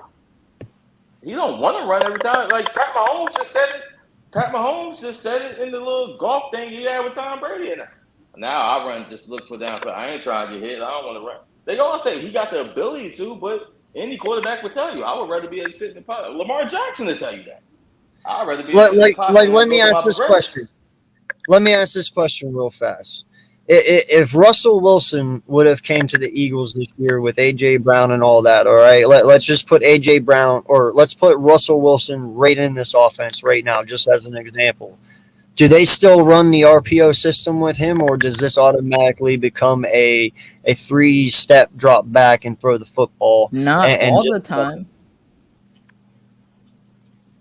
because I think with the number one offensive line in football and people who can give you protection and he knows he's protected and he has time to throw the ball, you don't see Russ run as much. He will stand there and throw that ball. I agree, but he's still going to do it. He's going to do it. I mean, he's going to scramble because Only if he has to. No offensive line is perfect, and then players are going to break down. But if Russell Yeah. Wilson, if you switch Russell Wilson with Jalen Hurts right now, people are asking, can you beat the Rams to win the NFC? That's just the bottom line. But my point in it all, though, is he'll elect to throw the ball in our offense more than run it. Yes, there will be times he will have to because pressure does break down on him and he will have to take off. But when he has like 4 seconds to sit there and just look around and throw, he's going to do that every time. Oh, yeah, he is. I agree with that. Russ. If you give him 4 seconds in that pocket, he will chill in that pocket. He only runs whenever he needs to get away. That is any quarterback, like except for Carson Wentz. Carson Wentz might be the only quarterback that I know that might move his feet and try to make something happen with 4 seconds in the pocket. Like, but I know. I'm just using an example, man. I get it. It is every quarterback, but there has been times that Jalen has had a very clean pocket and he's chosen to roll out anyway. Like that's the biggest difference right there. You will have QBs who do choose to roll out no matter what. But he's also a second-year quarterback whose nature is a scrambling. You know what I'm saying? He's a scrambling quarterback. That's his nature. So you gotta kind of grow with him. You know what I'm saying? Yeah, but that's every scrambling quarterback. That would also go with Vic. That would also go with Lamar. There's sometimes they could stand in there. There's sometimes they could stand in there and throw the ball, but you know what? They look down and see a nice freaking hole sitting right in front of them, and they know how dynamic they are with their legs. They just choose to run. So then, what are we Russell Wilson then? What are we really debating then? I just told you. Everybody, we basically saying the same thing. I just said because it's like you splitting apples with oranges. It's just like a guy can be in today's NFL, a guy can be a pocket passer, but have the ability to escape and extend a play or scramble for 10 yards if you have to. Are we all Eagles fans in here? No. No, just Coma. He's the Dallas fan. Who's a Dallas fan? Coma. I am. Ah, shit. How old are you, bro? He's down to earth Cowboy fan though. He's not. How old are you? Crazy. I'm 35, bro. About to be 36 next month. All right, no, because I always ask Dallas fans, like, you know what I'm saying? I'm not one of them. I know what you're about to say. My father was a Cowboys fan. I watched every Super Bowl, all three Super Bowls, and I grew up. My whole house was a Cowboys fan. I'm not one of them. I'm a I real Cowboys fan. I Like respect I'm it not one though. of them. I can tell you what the first play was when we played the Steelers as an 8-year-old kid. Like I'm not one of them. No, no, Like no. Just these guys will tell you. I've been in here for how long? I ain't said shit about the hold on, Cowboys. hold on, hold on. Just because you said that, and that's a real intricate, you know what I'm saying, memory. So I Yeah. fuck with it because I'm the same way, bro. I'm like, yo, I can name plays from games, and you know what I'm saying. Like that's how deep I get with it. But Fourth and I'm an Eagles 26. Let's fan get for. it. No, I, it's just that's what makes that conversation let me interesting, ask man. this Because Cowboy fan. everybody classifies Hold, quarterbacks a different hold on, way, so I I think got a that's what question. makes it fascinating. I got a question for the Yeah. Cowboy fan, cause Yeah. it's gonna be the truth. Cause every time I talk to Eagles fans about this, it's always some mixed emotions. But let me ask a Dallas Cowboy fan, right? All right, bro, you listening? Yeah, hey, All right. So when we won the Super Bowl, right, and Nick Foles was our quarterback, do you think we had a better chance of winning another one within another 3 seasons or however long with Nick Foles or Carson Wentz? Like, who do you think we should have rolled with? I'm gonna keep it 100 with you, right? I'm a Cowboys fan, right? My backup quarterback is Cooper Rush, right? I like Dak as a quarterback. I love Dak as a quarterback. If Dak got injured and Cooper Rush somehow won the fucking Super Bowl for me, fuck Dak Prescott. Let's get what we can get. I'm just being honest. I feel like that's the I reason dig it. why they wasn't good after that. After that, Carson Wentz value is high as shit. You could have got like 3 first-round picks for Carson Wentz. Because now, even if you don't win the next 3 to 4 years, I got the ammunition to get my next guy if Nick Foles ain't the answer. That's just me. Like to Hold up. me, when you win Let the me ultimate goal, I already got what I got. Like that can't give me that. I ain't get that with let me that. stop you. All right, let me stop you right there, right? Because I'm on the same page as you. I'm an Eagles fan, been an Eagles fan all my life. Except for like when I first started playing football, I was a Cowboys fan because I grew up playing for the Cowboys out here, and I was a running back. So Emmitt Smith was, you know what I'm saying. So that was like for a short period of time, maybe a month. But but real talk. But let me tell you this though. I feel you on that. I was the one saying the unpopular opinions back then, but back before we traded Nick Foles. You know what I'm saying? We won with Nick Foles. He proved time and time again he's 4-2 in the playoffs. Like when a guy shows you he's who he is in the bright light time and time again, you can't go against that. And we spit in his face and we roll with Carson Wentz, and it came out in the wash. And I was the one saying, "Yo, we ultimately should have." It was clear, you know what I'm saying? It was clear. It's still to this day, Carson Wentz isn't better than Nick Foles, and I'll take that to the bank because if you give me Nick Foles and we play against Carson Wentz, we winning every time. I'm confident in that. But let me take it back though. So you hit on the draft picks, right? Imagine at the Mhm. time Carson Wentz value, even with the injury, that's like 3 first round picks. That's big names. All we had to do was really rebuild the trenches, the O line, D line, get some more, you know what I'm saying, some talent around Nick Foles, and you seen how the team responded the following year. We was 5-6, dead in the water. You know what I'm saying? And ended up ultimately Alshon dropped the ball, but I don't want to speak too much on it. But I just had to get your thoughts on it being a Yeah, Cowboys fan. I'm always team winning. I don't care. See, look, before anybody, like that's why I don't get on here. AK knows that I get on here. You don't hear me campaigning for Dak. I don't campaign for Zika. I'm a Cowboys fan. Whoever gets the Yep. job done gets the job done. I'm not a Mike McCarthy fan. I'm not none of these guys. Whoever, if we win the Super Bowl, you my guy. I don't give a fuck what happens. I Hold don't up. care But if but 40 how would got. you feel? But how would you feel if I don't know if you followed the whole Nick Foles story, how we shipped him out, and he was a good player from the start. You know what I'm saying? He was a good quarterback. You know what I'm saying? He was very competent. Like we almost beat the fucking Saints in the wild card in 2013, like 27-2. Like he had accolades. So how would you feel if that situation happened to you and that Dallas spit in your quarterback's face who just won you their first Super Bowl and was the MVP and went toe to toe with the greatest and had some crazy plays in that game, 4th and 3. He's getting pressure in his face. He got to roll out to the left, and you know what I'm saying. Like I can name plays on plays, and that guy showed up. And then the following year, he made more plays. Like how would you feel if an organization didn't see that, but you could see that as a fan? I feel like there's no I feel like there's no excuse for giving up on the guy that won you the ultimate prize. That's what we ended for. Yeah. I don't care what I would have had to do, what trade scenarios. If you want me that ultimate prize, in my head, it might be wrong. You deserve at least in the next couple of years to show me, damn, we fucked up. That's just my opinion. You deserve the next couple of years because we got a ring with you. So you bought your time to be like, all right, Nick, we tried. Thanks for the ring, but we're gonna move on. You know what I'm saying? That's just my opinion. I would have did that. I don't care how talented Carson Wentz was. I'm flipping you to the highest bidder, and I'm putting that talent on my team to rock with the quarterback I'm rocking with, or get another quarterback and wait. I personally don't even think Wentz wins that Super Bowl that year if he starts.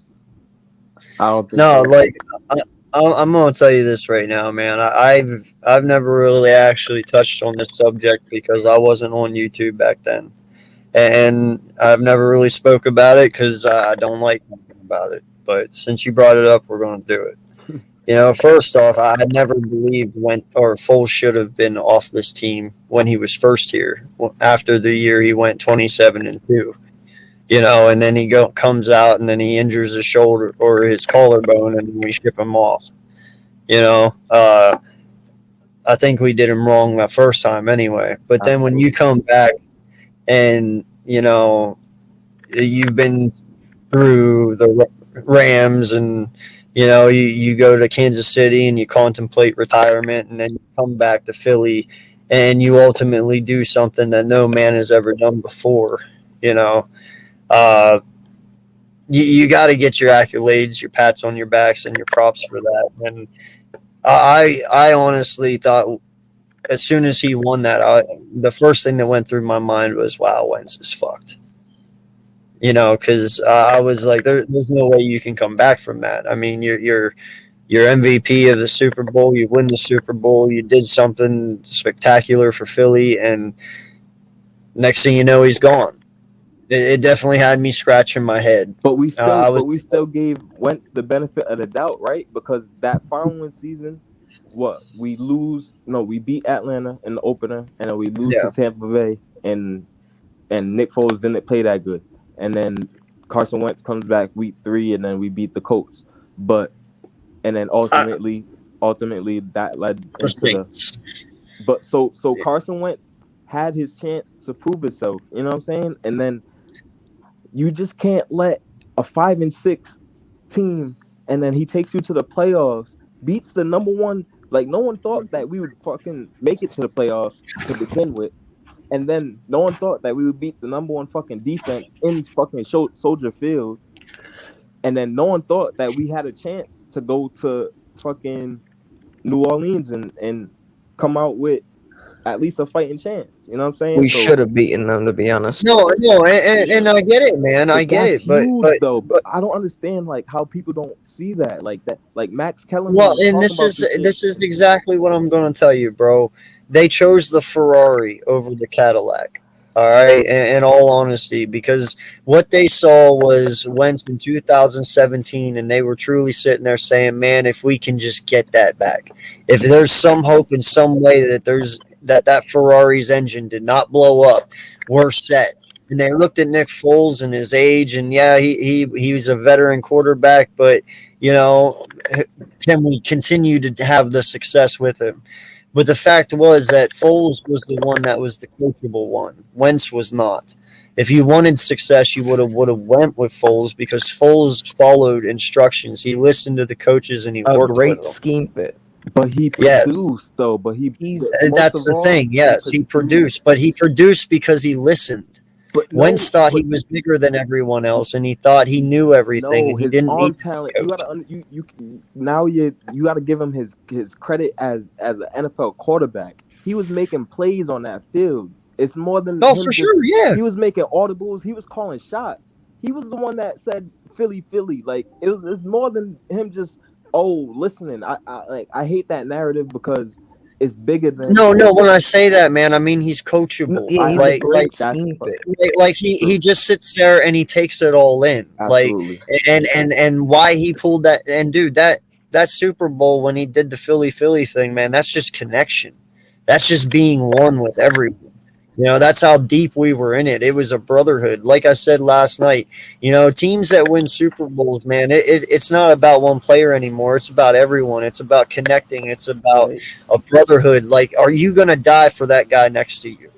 when I say scheme fit, That's what wins. I don't when I know. I say can. scheme I'll fit, never get over it, bro. I'll I never get. mean like I'll never get when over it, bro. when Foles, whenever he had a whole season, right? And he was supposed to step up after that year.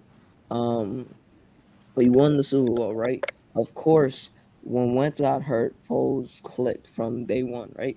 But you look at the years prior when Foles had a team around him and he was supposed to elevate his players and show that he was a legitimate top 10 quarterback or something like that. He's just not that type of guy. That's why I say he's a scheme fan. He's coachable to whenever a team needs him to step up and make big But plays in he the never crunch really time got a moment. chance, bro. If That's you what look a at his scheme fit career, is. He's he like an never. Alex Smith.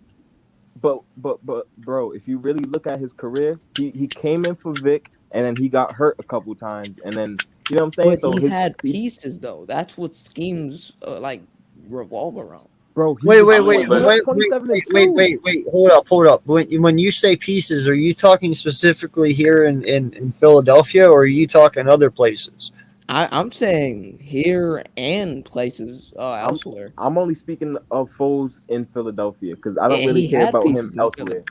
Yeah, and when I he mean, had pieces in Philadelphia, he was 27-2 as our starter, And we went to the playoffs. and we went to the But playoffs. he didn't elevate the What are you talking, receivers and bro? players What are you enough, bro. talking about, bro? Nick but Foles was the reason that can I season was so awesome. No, he's can I a say great something? scheme fit. The guy can make plays in good But situations. Of but course, look, he had 7 can, touchdowns and things like that. can, But are you really can gonna I? trust him to make crunch time plays like He an did it, bro. A-Rod, Tom He Brady already crunch did time it, plays? Slay. Bro, I are you don't crazy? I don't think he's that type of guy. Like he can prove it. Like he did it in the Super Bowl. But Bro, let's he's be done it real, that was numerous more times. team. The But Texans listen, game when we was If the down Go team ahead. is 10 to go worse, into is the he Hold gonna on. make Go plays ahead, to win? Coma.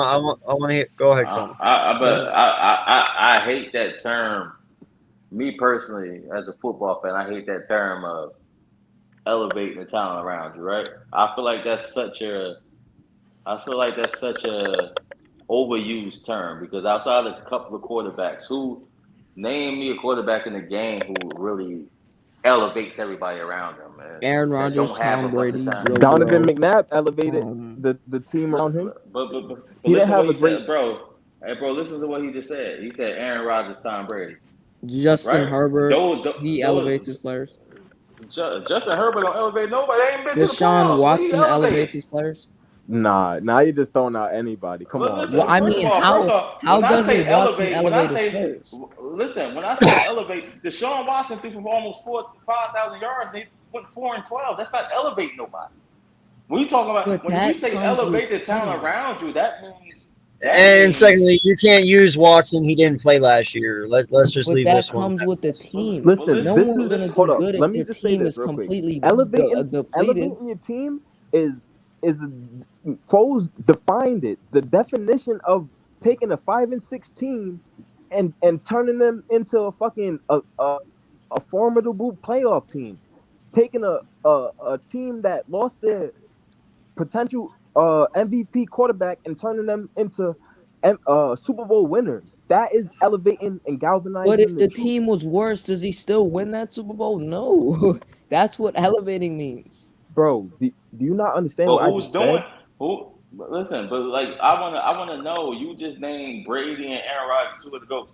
What other quarterback is elevating their team without talent? without the talent I around him mean, right now. if you're saying without talent, then No, it's that's a what you said. handful I of don't feel like quarterbacks that can do that. you But I said don't think Foles is that type of guy. But listen, you said he's in a perfect system and he got pieces around him. What quarterback is not in a good system without pieces around him that's elevating people around him? I want to hear it.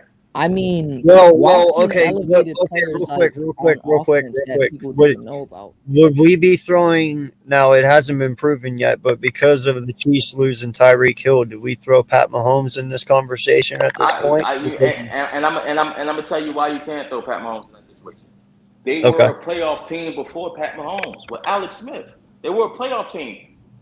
Patrick Mahomes' talent was the icing on the cake. They were a playoff team before Patrick Mahomes. Yeah, they could just never get over the hump. Yeah, they could never get over the hump. That was Andy Reid knock. He could never get over the hump. I'm talking about name me a quarterback in the last 10 years who don't have a good coaching scheme or talent who elevated his team. But listen, are you saying getting to the playoffs or elevating players in terms of their play? Bro, you could say Pat Mahomes because clearly when he came in, he was the difference maker. He was a piece to the puzzle. Listen, I look for me, y'all might look at it different. If you're a playoff team already, and you're like the Rams were a playoff team, Matthew Stafford got them over the hump. You got us over the hump. You didn't elevate. Elevating. No, I'm talking. Well, okay. How about Joe Burrow then? You could say Joe Burrow, but listen, homeboy Stafford, there was a playoff team. They didn't win it. He got there and they elevated to a Super Bowl winner. That's elevating the team. Elevation is different. Look, we're talking about a team. Now you're moving the goalposts. But now I'm not. He said winning like games. He said Foles only won because they had a good scheme and they had pieces around them. I said name me a quarterback without a good scheme and pieces around them who elevated their team to. He's defending you, Rome. No, he's defending. So is he saying to the playoffs? But he's naming quarterbacks. If your team got to the playoffs before you got there, that means they have a nice system in place already. But it doesn't matter. Are you saying like elevating the players around you that are not good, or like elevating the team to get to the playoffs, even if they weren't there before? Hold up. Because you can still elevate your team. If your team don't make the playoffs and you come in and your team makes the playoffs, you're elevating your team. If your team before made the playoffs but didn't win it, and you came in and you holy fucking shit! I apologize, dude. Did y'all hear that? What happened? Yeah, I heard it. Yo, lightning just hit right outside my garage. Like, it lit my whole entire fucking house. It shook every fucking thing. Holy crap. I about shit myself. Woo! That's a football god. Wow. Nah, that probably woke up everyone. That's sorry. But nah, I'm just saying, you can still elevate your team, although your team made it to the playoffs the year before. It's all about getting to the next level. That's the definition of elevation, right? Like you're trying to go higher. What's higher than just making the playoffs, winning the whole All right, thing? so the Rams went to the Super Bowl already, so he elevated on one game. Is what you're telling me, bro? But still, to get there again, that's not easy. You know what I'm saying? That's not. You're not. I'm not saying it's easy, but what listen, Slade said. Listen, you're not listening to what I'm saying. I am, but you're undermining what these. Listen, I'm not listening. Everybody, listen. It's for me. It's pointless and common sense for me to say. It's common sense. It's not worth debating for me to say, yo, with Jalen Hurts, y'all won 9 games. You take out Russell Wilson, we won 11. He elevated us. I'm not talking about that type of elevation. That's fucking stupid. I'm talking about name me a team that don't have Tom Brady. Huh? Didn't the Buccaneers, before they got Tom Brady the year before, did they go to the playoffs with Jameis? No.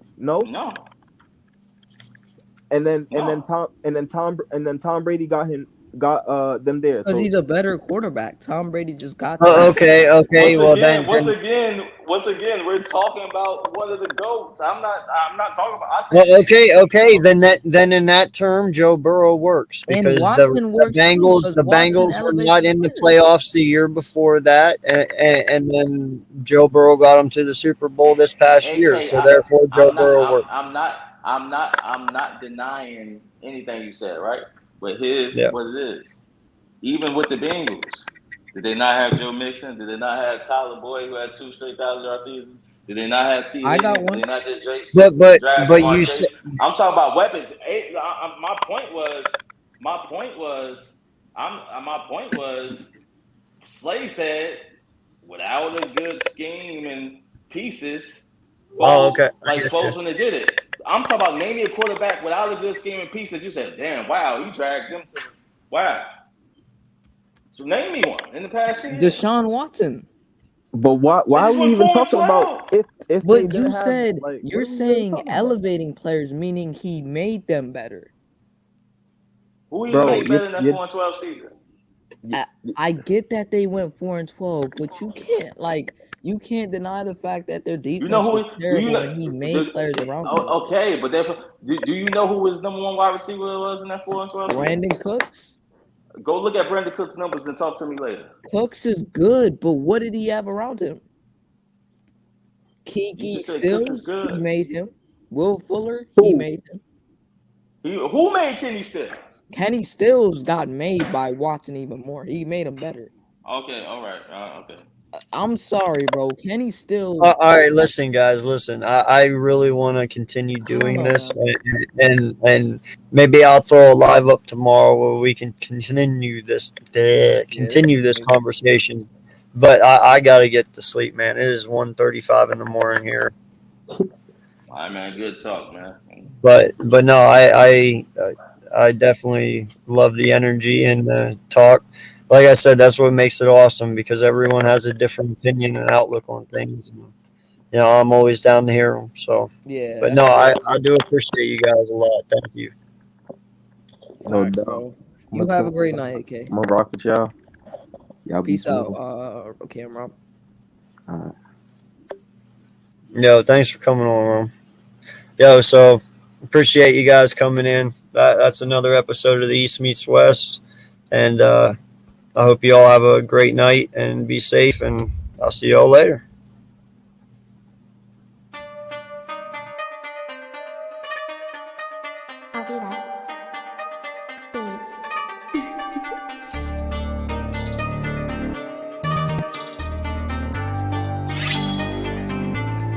Bunker.